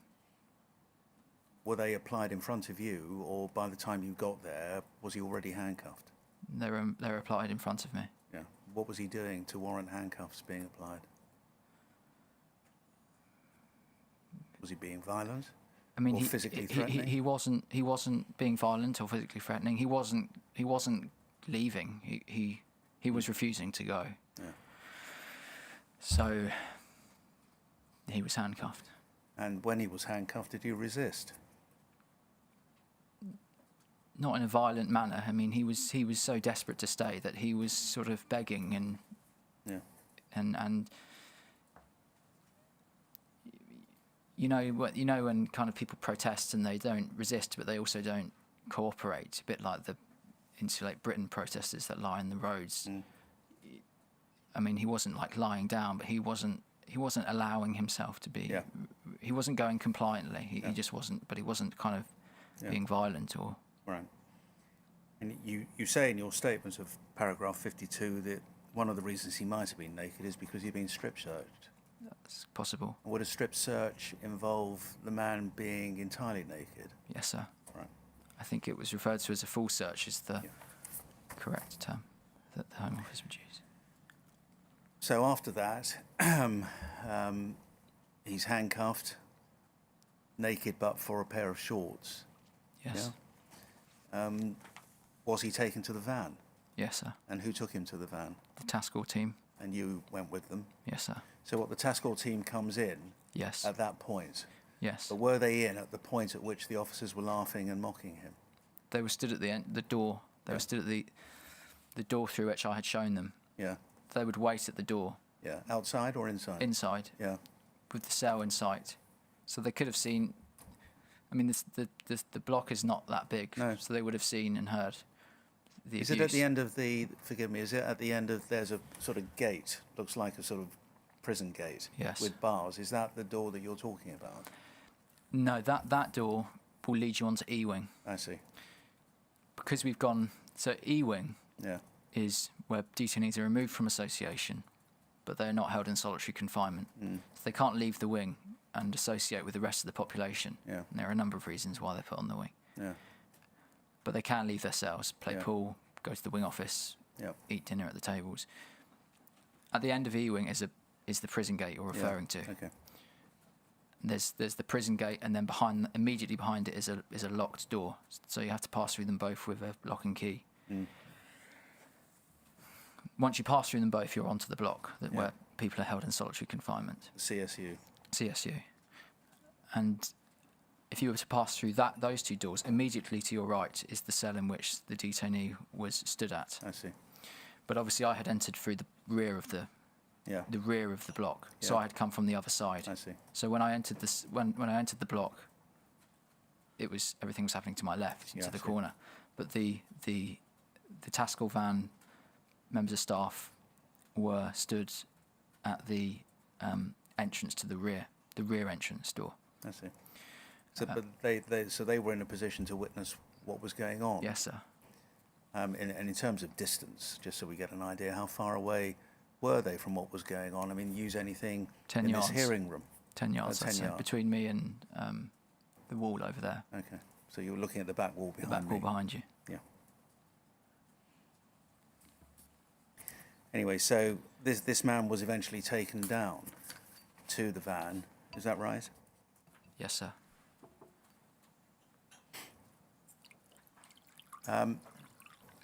And you say it concerned you. Did you raise a concern about it? No, sir. Because? I was 18 at the time, and during our training we were told that we could raise our concerns to DCMs in the first instance. Yeah. DCMs were participating in the abuse. So I had no confidence that going to DCMs would be anything other than fruitless. Yeah. And so I didn't speak to anyone about it. We were not told in our training about this so-called whistleblowing line, which I only learnt about in early 2016. I was going to ask because you deal with that at this part of your statement. Yes. So you learned about the whistleblowing, the helpline. Yes, sir. When did you say? In 2016, yes. 16. I only learnt about the whistleblowing helpline in the aftermath of another Panorama programme called Teenage Prison Abuse Exposed, Yeah. in which young offenders were being secretly filmed in another G4S institution Yeah. being abused. And it was in the aftermath of that G4S alerted staff to this Yeah. whistleblowing line. So when I asked you earlier about any G4S policies you might have been trained on, corporate day, how certain are you that the whistleblowing policy wasn't part of it? We were never told about whistleblowing in terms of a confidential whistleblowing line. We were told if we had concerns about the treatment of detainees that we could raise them to DCMs. And who told you that? Pete Compton told us that During the training? during the training. So here you were in a situation, as you say, where DCMs were involved in the conduct. I was if I were to follow my training, I was to complain to the very people that were abusing the detainees. Were you aware of posters around the place, speak out posters that you mention in your paragraph 58? Not at this point, no. I became aware of them later on, Right. and as I've said in my statement, these had the words snitches and grass and don't be a rat written across them, And they were in the staff toilets? opposite the detainee shop, but it was Yeah. not accessible to detainees, only to staff. Right. But the whistleblowing policy was directed at staff, not detainees, presumably? Yes, sir. Yeah.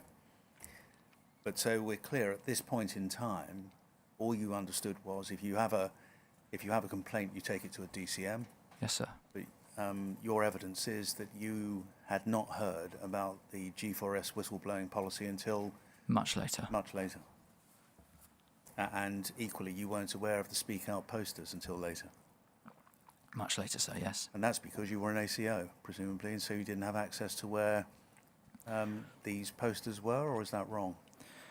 Well, I would, as an ACO, I would sometimes go to the gym when detainees were locked in their cells. Yeah. So I mean, I could access different parts of the centre. I just wasn't really meant to be there. But in terms of the gym, I was entitled to go there in my breaks, and that was near where some Yeah. of these posters were. But are you saying it was only afterwards that you saw them for the first time? Yes. Yeah.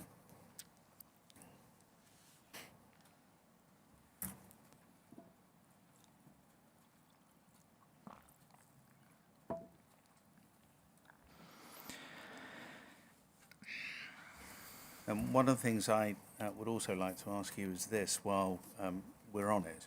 You mentioned the Medway programme. Yes, sir. Was anything ever said to you about journalists working at Brook House? Yes, sir. What was said? We were told to beware of journalists working within the detention centre.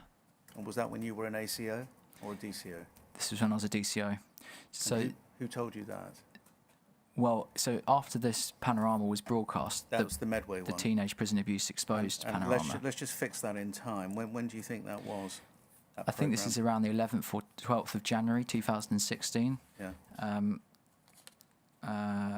And at that point, either on the 11th or on the 12th, I was writing up my resignation letter to leave Brook House because I couldn't cope with what I was seeing. I was sick of it. I mean, I had stayed in the job for a year, not because I particularly wanted to, but because I was worried about unemployment. But a year in, I had become so sick of the job that I just decided that I would quit. I was sat at home. I was writing my resignation letter. As I said, I never felt I could complain internally about the abuse that I had witnessed at Brook House.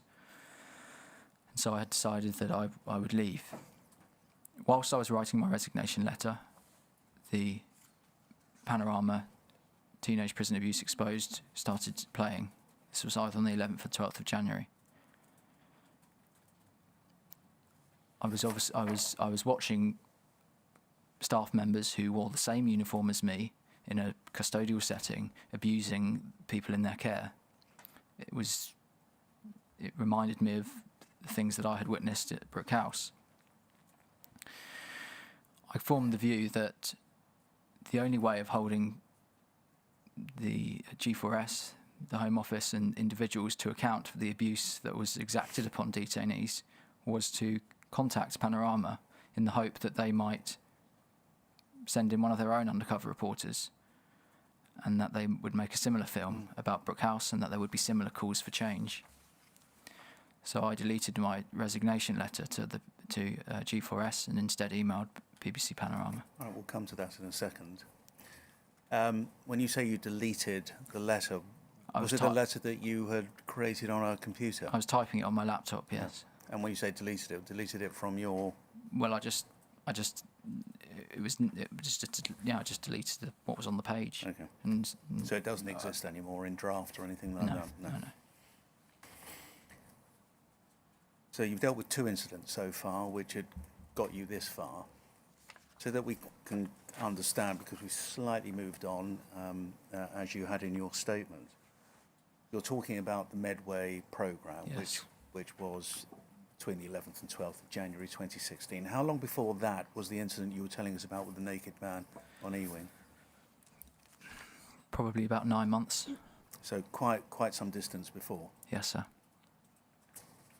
Because this was in my time as an ACO, and I was only an ACO for about a month. Yeah, and we know you become a DCO around March time of 2015. Yes, sir. Or certainly gone through the training around that time. So that was the that particular instance, but help us with this. That particular incident took place when you were an ACO. Why, having seen that particular incident you've just told us about, you got the Tom Bass thing, that was the first one. The second one is this incident, 9 months before the Medway programme. So we're going back, what, to around the spring of 2015? It's about the time you're thinking of becoming a DCO. Yes, sir. So why didn't you cash in your chips then, as it were, and just say, this isn't for me? Why did you apply to become a DCO, having seen what you just witnessed? There were two reasons. The first was I didn't know what I had heard from Bass and seen in the solitary confinement block. This was indicative of a culture of abuse that existed in Brook House, or indicative of the systemic failings which led to and gave rise to such abuse. I had the messaging on the training course was that detainees should be treated with respect. Yeah. We were told to use force only when necessary, and so on. And so whilst the conversations with Tom Bass and what I had seen in the solitary confinement block contradicted such messaging, I had no reason to believe that it was emblematic of a much wider problem. And I had the DCOs that I'd met on my training course, many of them seemed like good people. The ACOs that I worked with didn't seem capable of such behaviour. So I just did not know enough about the centre to cash in my chips, as you say. I felt confused and conflicted. The second reason is that I didn't see any value in quitting, because if members of staff quit upon witnessing unacceptable behaviour, then the only members of staff that would remain would be those that behaved unacceptably. And so I didn't feel that me leaving would be of any benefit to anyone, and certainly not the detainees, because I considered myself a compassionate and empathetic member of staff that might be able to make a positive difference in the detention centre. Thank you. There was a third incident, so the third of the three that you talk about, which led to really where you are today. And that begins at paragraph 63 of your statement. Tell us about that, please. This was around 8:45 p.m. I'd been working in the library as an activities DCO. So I was a DCO at this point, probably 3 months into the job as a DCO, perhaps. And sat outside the library. I just locked up the library. So the library is where you conducted or ran the activities department, was it? It's where I would be stationed for part of my shift as an activities officer. From the library, I would lend out books, hand out games like chess, and hand out bail application forms. And did it mean, as activities officer, you weren't obliged to do the other jobs that DCOs did, or was it just part of your shift that enabled you to do that? I'm not quite sure I understand your question, sir. Well, you were an activities officer, did that mean that was all you did, or were you obliged also to do all the other things that other DCOs had to do? Well, as an activities officer, we had three responsibilities. One was to be the library officer, in which you would sit in the library and do the things I've mentioned. The other would be to be the sports officer. Wouldn't involve much sport, but you'd have sort of free reign of the centre. You'd move between wings, you'd check equipment on the wings, you'd play pool with detainees, you'd hand out sporting equipment like footballs and cricket bats. And the third role of an activities officer would be to work in the IT suite, in which you would give detainees access to computers. So we didn't have to do the jobs of other DCOs that would work on the wings or in detainee reception or visits hall.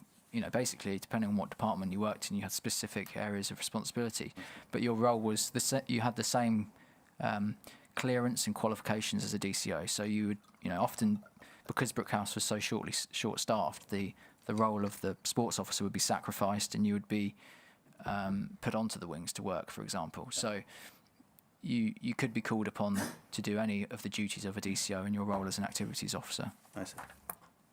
So, there you were. I think you said that you were on activities, and or did I hear you say you were locking up the library? Yes, sir. I'd been working in the library for that evening. It was time for the end of association. What time would that be? 8:45 in the evening. I locked up the library, and outside the library was an American detainee.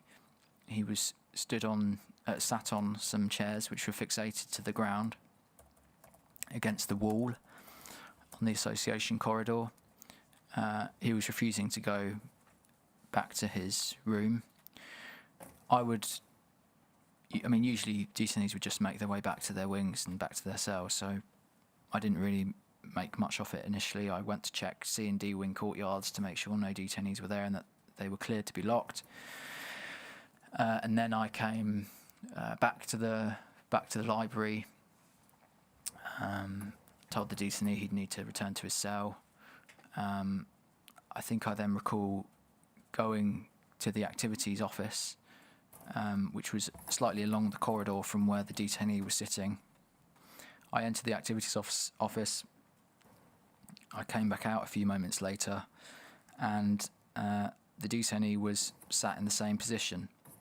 Just pause there. Looking at these images, which part of the residential block is this all happening? So it's happening on the ground floor of the association corridors. So if you look at the bottom left of the picture on the left, you will see the orange. You will see the back of D wing, which is the orange bit. Yeah. And then you'll see just to the right of that, you can just make out a courtyard With some awning. on which there is some tables and fake grass. Yeah. One of the windows sort of in the middle of that, which you can barely see, but you may just be able Is to that where make that sort out. of canvas awning is? Just underneath the canvas awning, yes, is the library. Right. So we're on the ground floor of the library. So it's in and that then- cross section. In that cross section, yes. And then just outside the library, in the middle of that cross section, is the association corridor in which the detainee is sitting. Yeah. So by this point, I've left the activities office and I've gone back to the position, and the detainee is still sat in the same position. There are two members of staff around the detainee and one manager. Who was the manager? Graham Pennell, DCM Graham Pennell. Is that spelled P-A-N-E-L or E-double-L? How do you remember it? I think it's P-A-N-E-L, Yeah. but I could be wrong. Did he pronounce it Pennell rather than panel? I know Yes, that can't be transcribed, but It was pronounced Pennell. yeah.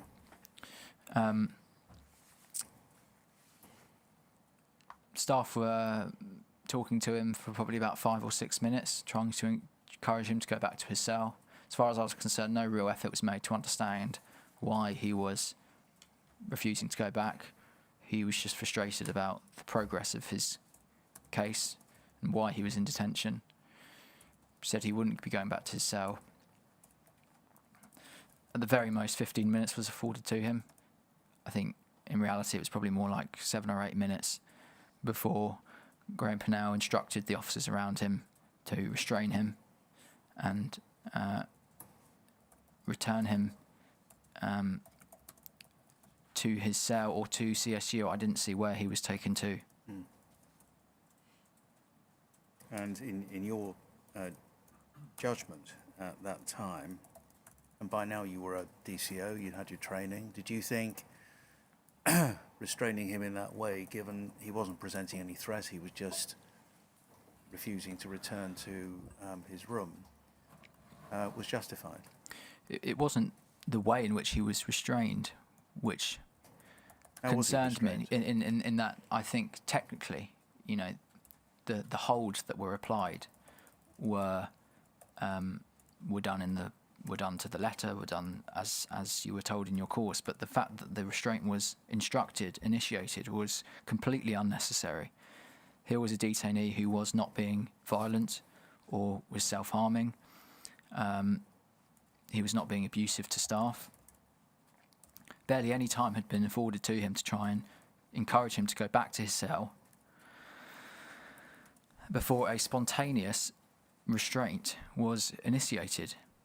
And there was absolutely no need or justification for a spontaneous restraint to be initiated, because there was no risk to the detainee in that he was not self-harming, and there was no risk to staff in that he was not being violent or disruptive. And so even if a use of force was justified, staff would have had to get into protective clothing for the safety of themselves and for the detainee, to return the detainee either to his cell or to the solitary confinement block. The use of force was not planned. Staff were not instructed to get into protective equipment. They were told by DCM Pennell to restrain the detainee, which was completely uncalled for. Do you think? And the only reason, Go on, the carry on. only conclusion that can be drawn is because it was the end of our shift, and Pennell did not want the end of the shift to be delayed.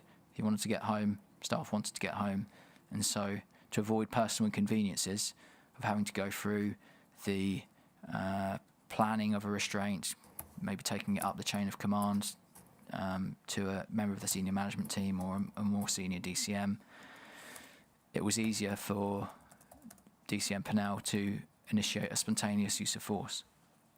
So the way you describe it was a personal convenience, or to avoid personal inconvenience to those who were off shift. By now, you say if it lasted 15 minutes, it was around 9 o'clock. Yes. They should be going home. Yes, absolutely. So our shift finished at 9:15. Yeah.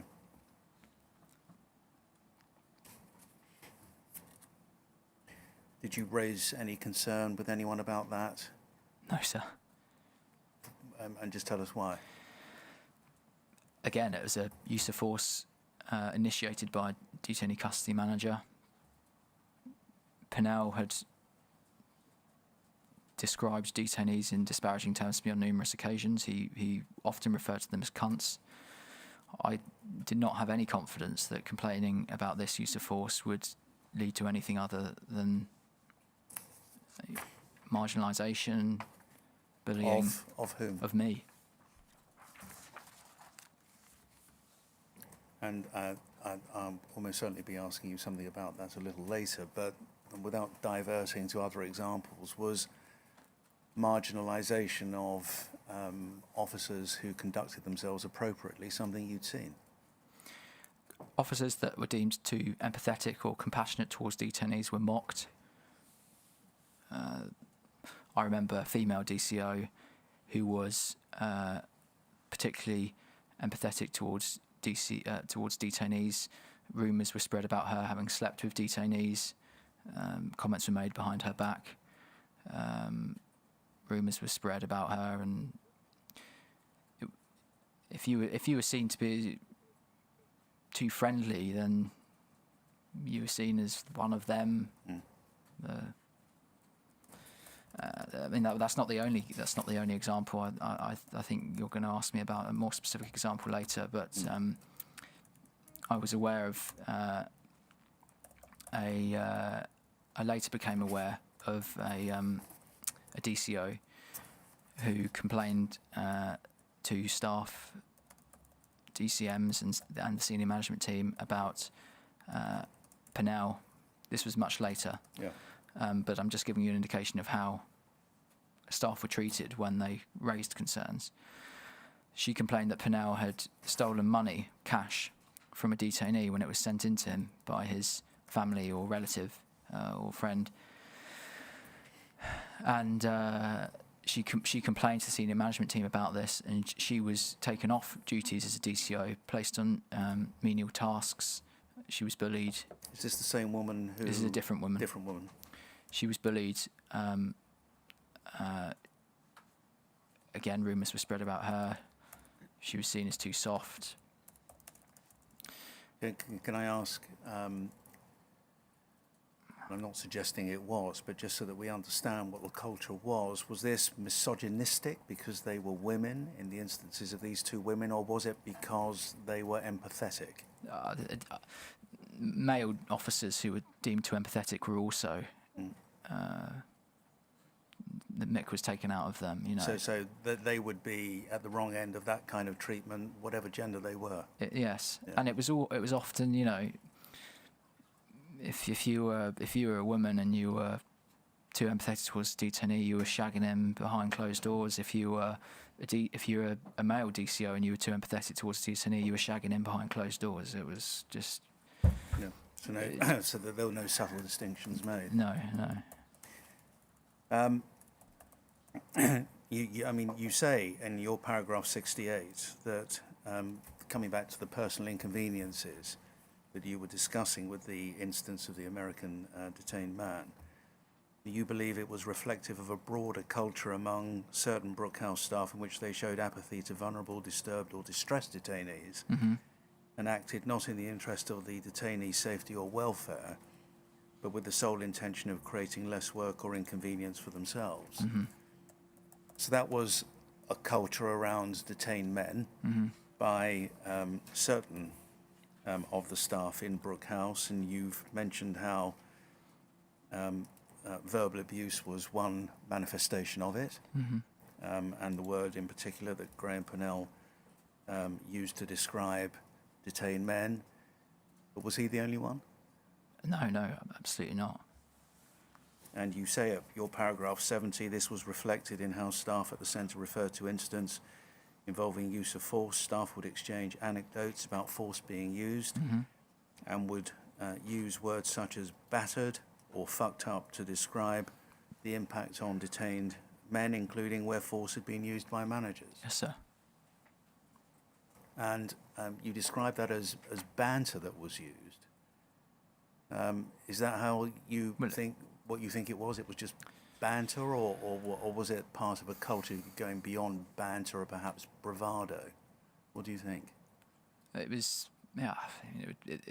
The word banter would be used by them to justify such language. I mean, I obviously felt it was much more damaging than banter. I mean, banter is I see it as kind of playful, as something that's not sort of sinister. But there was a language around detainees and the way in which they were restrained, which was sinister. No. So it was more than banter. Okay. And from your perspective, do you think that this kind of, and we'll come to other examples later, but do you think these exchanges, do they, as it were, encourage this culture? In other words, did everybody join in, or many of the people join in, it being and becoming part of a developing culture and evolving culture among individual staff members, that if it was acceptable for a manager to describe a detained man as a cunt or refer to a use of force as fucking someone up, did everybody seem to understand that that was all acceptable conduct? That culture existed when I arrived at Brook House, so how it developed into that culture, I'm not sure, but it was obvious to me from the start that there was a toxic culture amongst staff with regard to use of force and their attitudes towards detainees. Yeah. And you say at your paragraph 71, there was an us and them mentality. Yes, exactly. Among Brook House staff. What do you mean by us and them? What do you mean when you say us and them? Two teams. We're the staff. We look out for ourselves. We protect ourselves. And the other team are the detainees, who are to be looked upon suspiciously, should not be trusted. They're not one of us. Otherisms, essentially, is what it was. Yeah.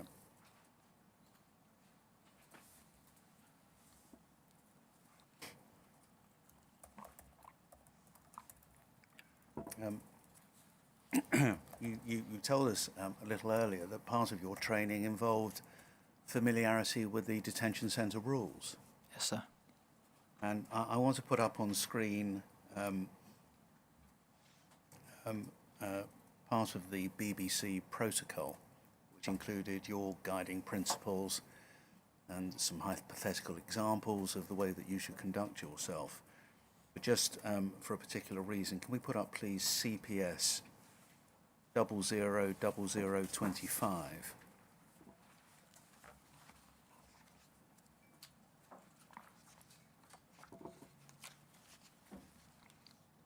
Right at the bottom, if we can focus in on that, please. You see general duty of officers under legal and employee guidelines. Mm-hmm.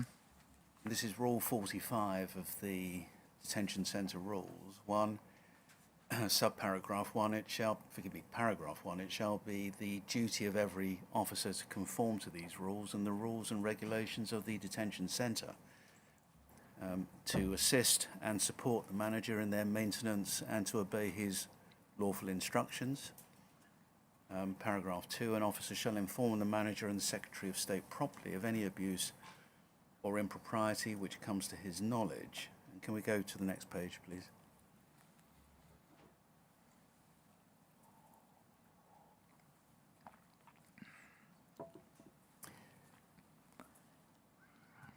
I'm going to skate over 3.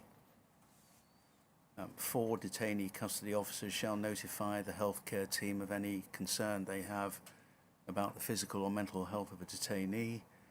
5, in managing detained persons, all officers shall seek by their own example and leadership to enlist their willing cooperation. And 6, at all times, the treatment of detained persons shall be such as to encourage their self-respect, a sense of personal responsibility, and tolerance towards others. Now, those seem to be pretty well-founded guiding principles. The detention centre rules go back as far as 2001, so they certainly applied during your period at Brook House. Was Rule 45 part of the detention centre rules training that you had? Most likely. Yeah. I mean, you did tell us earlier that respect was one of the things that was emphasised. Yes. And certainly that comes within those rules. What about the second paragraph? An officer shall inform the manager and the Secretary of State promptly of any abuse or impropriety. Did you have that in mind yourself before going to the BBC? Forget G4S whistleblowing policies. Was that ever in your mind? I didn't know how to raise concerns other than to go to my manager. For which you say it was a waste of time. Of course.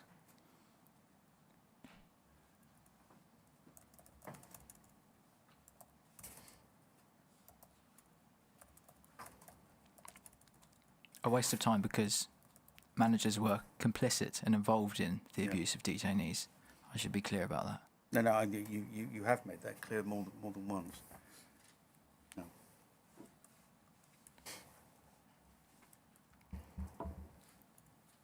You're just thinking about, before we come on to something else that you've raised, which is the level of staffing. I'd like to ask you the following, and it's really about communication and information that you as a DCO had going about your daily task. Were you ever informed by anyone whether any detained person had a particular mental illness or other vulnerability? In other words, as you were going around your duties, if you were pulled off from activities and had to do the jobs that other DCOs did on the wing, were you ever aware by any means that a particular detained man had a particular mental health or perhaps a physical health vulnerability? I don't recall ever being told by sort of anyone with a medical background, like a nurse or a doctor. If you went onto the sort of G4S database and you searched a detainee's name, it's possible that you may have learnt that he, in notes about him or observations, that he was believed to maybe suffer with bipolar or schizophrenia or PTSD, whatever it might be. So it was possible to learn of detainees having mental health conditions or problems, but there wasn't kind of a rule by which you'd enter the wing and you'd be responsible for someone who had a mental health problem, and you were sort of told about it and advised about it. I mean, if I was to go and work on E-wing, for example, to cover short staffing, I might be told by the DCOs on the wing officers, that a detainee had mental health problems. But again, not from like a nurse or a doctor or anyone qualified really to be making such an assessment. Well, a couple of things. First of all, you said if you were to go onto the G4S database, did you have general access to that? Yes. And so if you were interested or curious enough, you could look at the database all day long to find out about everybody who was on the wing. If you had time. If you had time. And where would you find that? But there's no guarantee that sort of the medical records of the detainee would be held in the database. In fact, I'm not even sure that that would have been allowed. Right. But on the database, staff would make observations about detainees, and sometimes information would be put on the database about a detainee's sort of previous behaviour in another detention centre, or so you might get an indication through that as to what mental health problems a detainee had. There might be some information on there. Where would you have access to it? To a computer? On just any computer in the detention centre. So You'd log into your account, onto your you put in your username and password.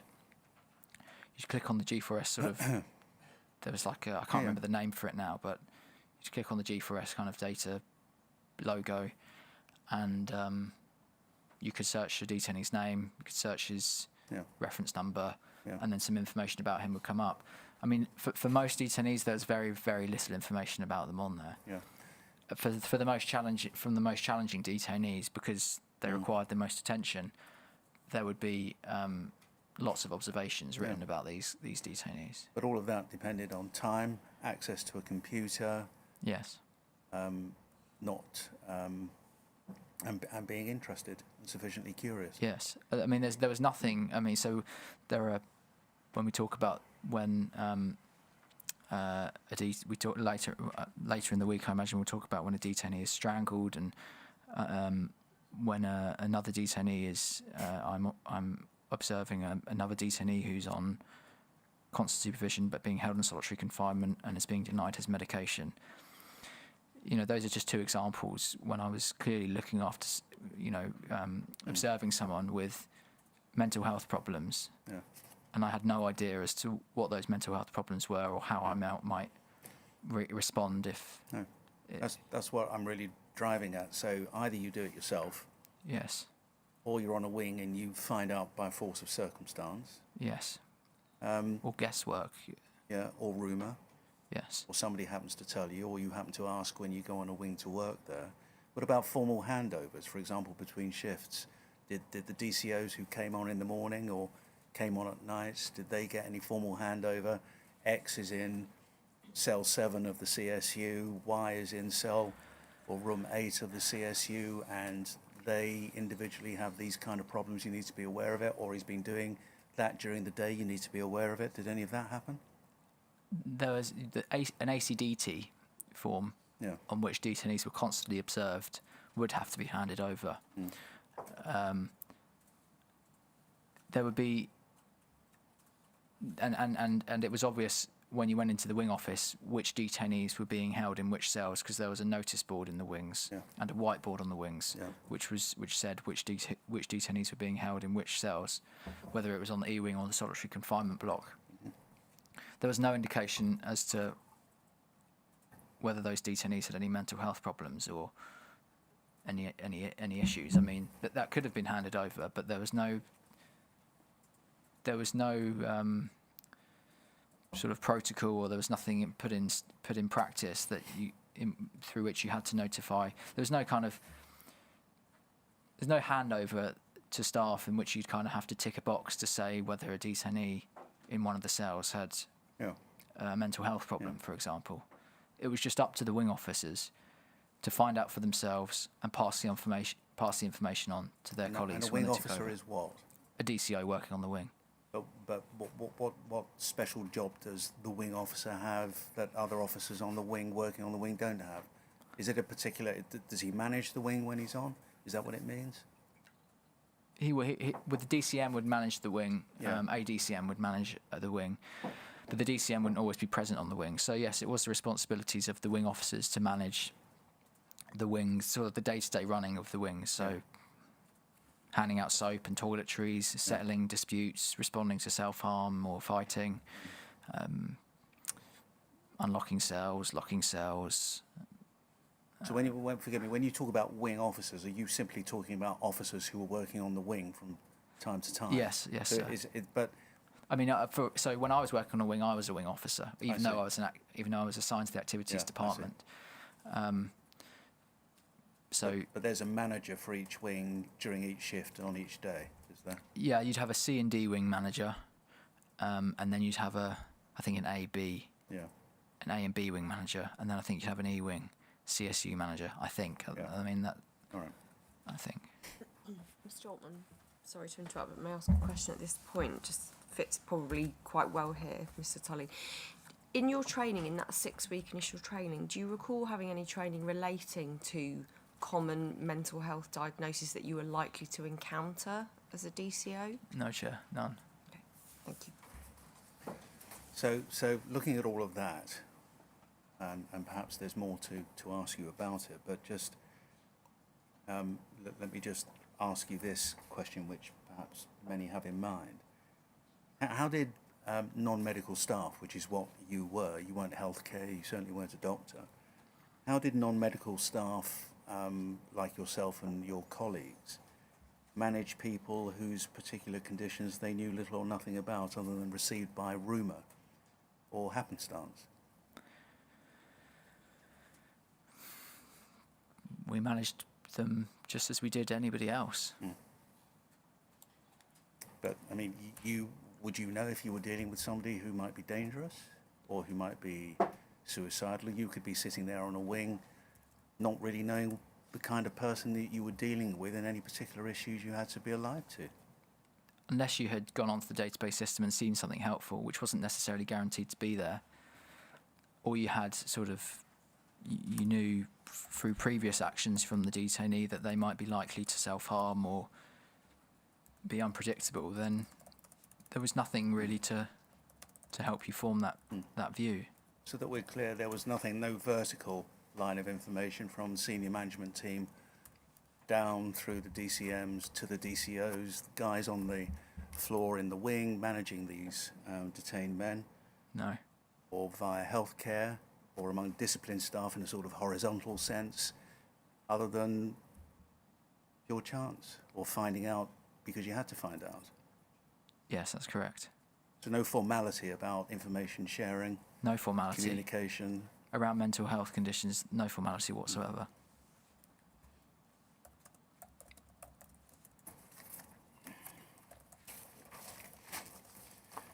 And you mentioned a little earlier, of course, about the kind of abuse that was common, cunts, and perhaps other language, some such language.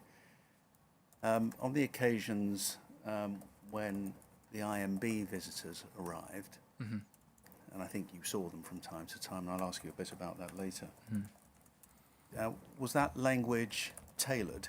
In other words, were people far more polite and more careful around them, or did they use that language in front of IMB visitors, or perhaps when the inspectorate turned up, or not? It may be an obvious question with an obvious answer, but I was never aware of any abusive language or treatment being demonstrated in front of the IMB. Yeah. Okay, tell us about understaffing, and you deal with that in your paragraph 71 and 72. It's something you've mentioned, and it's something we're going to hear from other staff members in due course. Having dealt with the us and them mentality, you say Brook House was often severely understaffed. Yes. Tell us about that. How many people would be working on wings? What did it mean? What was the reality of life on the ground, as it were, where there was understaffing? We were told in training that there should be 3 members of staff on a wing. This was very rarely the case. There was often just 2 or 1 members of staff working on a wing. And they forgive me, DCOs and DCO. I mean, when DCOs, you were sorry. told 3, 3 what DCOs. did that mean? 3 DCOs. 3 DCOs. Yeah. There's over 100 detainees on each wing, roughly. So 2 members of staff or 1 member of staff is a completely inadequate number of staff members to have on a wing and to see to the needs of the detainees on that wing. You know, staff members would be responsible for responding to instances of self-harm or drug misuse or violence. They'd be responsible for handing out soap and other essentials like toilet roll. They'd be responsible for unlocking cells, admitting detainees onto the wing, searching rooms, making property appointments, handing out equipment like table tennis bats. What's a property appointment? Sometimes detainees would have things stored in detainee reception, which they may want access to, so they could make an appointment with the property to access that property. Yeah. There were a whole manner of responsibilities that a wing officer had. They were under a lot of pressure. Working on the wings was tough, probably the toughest place to work in the detention centre, because you had so many people to see to. It was intense work for 13.5 hours a day for the wing officers that did it every day. So that was the shift length, was it? Yes. For me, it was 8 because I was an activities officer. My shift was 8:15 in the morning till 9:15 at night. For wing officers, it was 7:45 in the morning to 9:15 at night. And what about the nighttime shift? That was 9 in the evening until 8 a.m. in the morning. Right. And what about, while we're thinking about it, breaks? Were there, I mean, presumably there were allowable breaks. And Yes. tell us what they were. But the question is, were DCOs, when wings were understaffed, able to take them? DCOs on the wings would often miss out on a break because the centre was short-staffed. They were entitled to 2 30-minute unpaid breaks a shift, whilst the detainees were locked in their cells, which would be from around 12 o'clock to 12:30 in the afternoon and 5 o'clock to 5:30 in the afternoon, evening.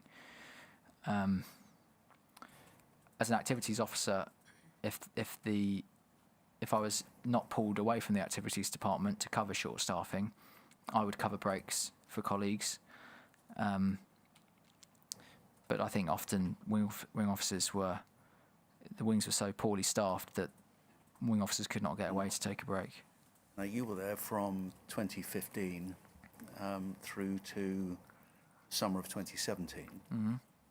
Was there any particular period of time when staffing was particularly bad, or was this a common occurrence all the way through? It was a common occurrence the whole way through. There was no time in particular that springs to mind. It was a poorly staffed detention centre. And you say turnover of staff was high, and I'm looking at your paragraph 71, and the workload placed upon wing officers and detainee reception officers was often unmanageable, by which I mean they couldn't manage the volume of jobs they'd been tasked with and the time in which they had to complete them. Yes. Detention or detainee reception officers, who are they? These were DCOs that worked in detainee reception, which is at the front Yeah. of the main unit, the detainee unit. Yeah. Not accessible to detainees unless they're being discharged, admitted, or they have a property appointment. You'd often have just two DCOs, maximum 3, admitting detainees into the detention centre. But I think I never worked in detainee reception myself, but the process of admitting detainees to the centre was quite a long one. And yet you'd sometimes have sort of 5, 6, 7 detainees turn up in a task van to be admitted. So it took a long time. It was a lot of work for staff to admit these detainees, and it was a workload which I know detainee reception staff struggled with at times, especially when staffing was short. And at the end of that paragraph 71, you say such an unmanageable workload for staff meant they were often irritable, stretched, overworked, unapproachable and tired. Yes, sir. And this would often lead to staff taking their frustrations out on detainees. Yes, sir. And how would that manifest itself? Manifests itself in the form of verbal abuse and, at times, physical abuse. More importantly, it meant that the detained men couldn't get the help and assistance that they were entitled to expect, presumably from officers like you who were working there. That's correct, and as a consequence of that, they became more frustrated with the conditions in which they were kept, complained more. Some might have been more abusive, more difficult to manage as a consequence of all of this, and then that in turn led staff to resent the detainees further for the additional work and stress that this added to their lives. So it was a vicious cycle. Yeah, so it just went round and round. Yeah, it went round and round. Yes, staff blaming staff blaming detainees, detainees blaming staff. I mean, if you set the abuse aside, this was an impossible place for detainees to live. In any case, the staffing was abysmal. It was so hard to see to the needs of the detainees in Brook House because there was so many more detainees to staff members. So, you know, even if you forget the abuse and the racism that I bore witness to, it was not a fit and proper place or a humane place in which to house detainees. Yeah. Because their needs just could not be met. Yeah. It was simple as that. And poor staffing was a part of that, but obviously it's not the only reason. And let me ask you this: doing the best you can, what proportion of officers behaved in the way that you've described in general terms? Was it just a couple of bad apples, or was it a significant majority or a significant minority? How do you remember it? There was a significant minority of staff members who engaged in abuse in some form or another. And it was, you know, when I say significant, I mean significant. I mean, it was a minority, but it was a significant minority. And the majority of staff, apart from a couple of cases that I can remember, turned a blind eye to abuse. And there was a culture of silence, perhaps because of the hostility towards raising complaints and hostility towards treating detainees sort of kindly and with compassion, which was probably as a consequence of this behaviour, because staff who were otherwise well-behaving members of staff were complicit in the abuse insofar as they did not complain about it. Yeah. And so we come back to the speak out posters, for examples, which had scrawled across them: snitches, don't be a rat, grasses, and Yes, marginalisation that you were talking about earlier. That certainly was a big element of it. But I think, to be honest, more than anything, the fact that managers, the people above us as DCOs, were abusive towards detainees. I mean, besides when Jan Pascali throttled a detainee and threatened to put him asleep, We'll come back to that. the most egregious act of cruelty and mistreatment of a detainee I can remember was performed by two DCMs. So I think when you're a DCO, if the people above you are treating people so abhorrently, then you're not going to have any confidence in raising complaints. And the SMT were barely visible. Members of the SMT, like Jules Williams, were close to abusive members of staff like Graham Pennell. So people like myself had no confidence that going to the SMT would be anything other than fruitless. Yeah. And whose words was it going to be? word of a DCO against the word of a DCM. Much of the abuse would happen inside cells in which there were no cameras. So how you'd substantiate any of your complaints would be very difficult unless you had other officers who would cooperate with you. But my experiences with most staff were too scared to raise concerns. No.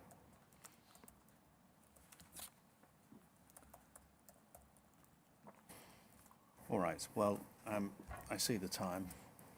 For some of us, it's been a long day, Mr. Tully. So I'll invite the chair to rise now, and perhaps, if that's all right for you and all right for you, Chair, we'll start again at 10 o'clock tomorrow morning. Thank you, and thank you for your flexibility. I know you came earlier, so No that's problem. much appreciated. Thank you, and we'll see you tomorrow. Thank you, Chair. Bye.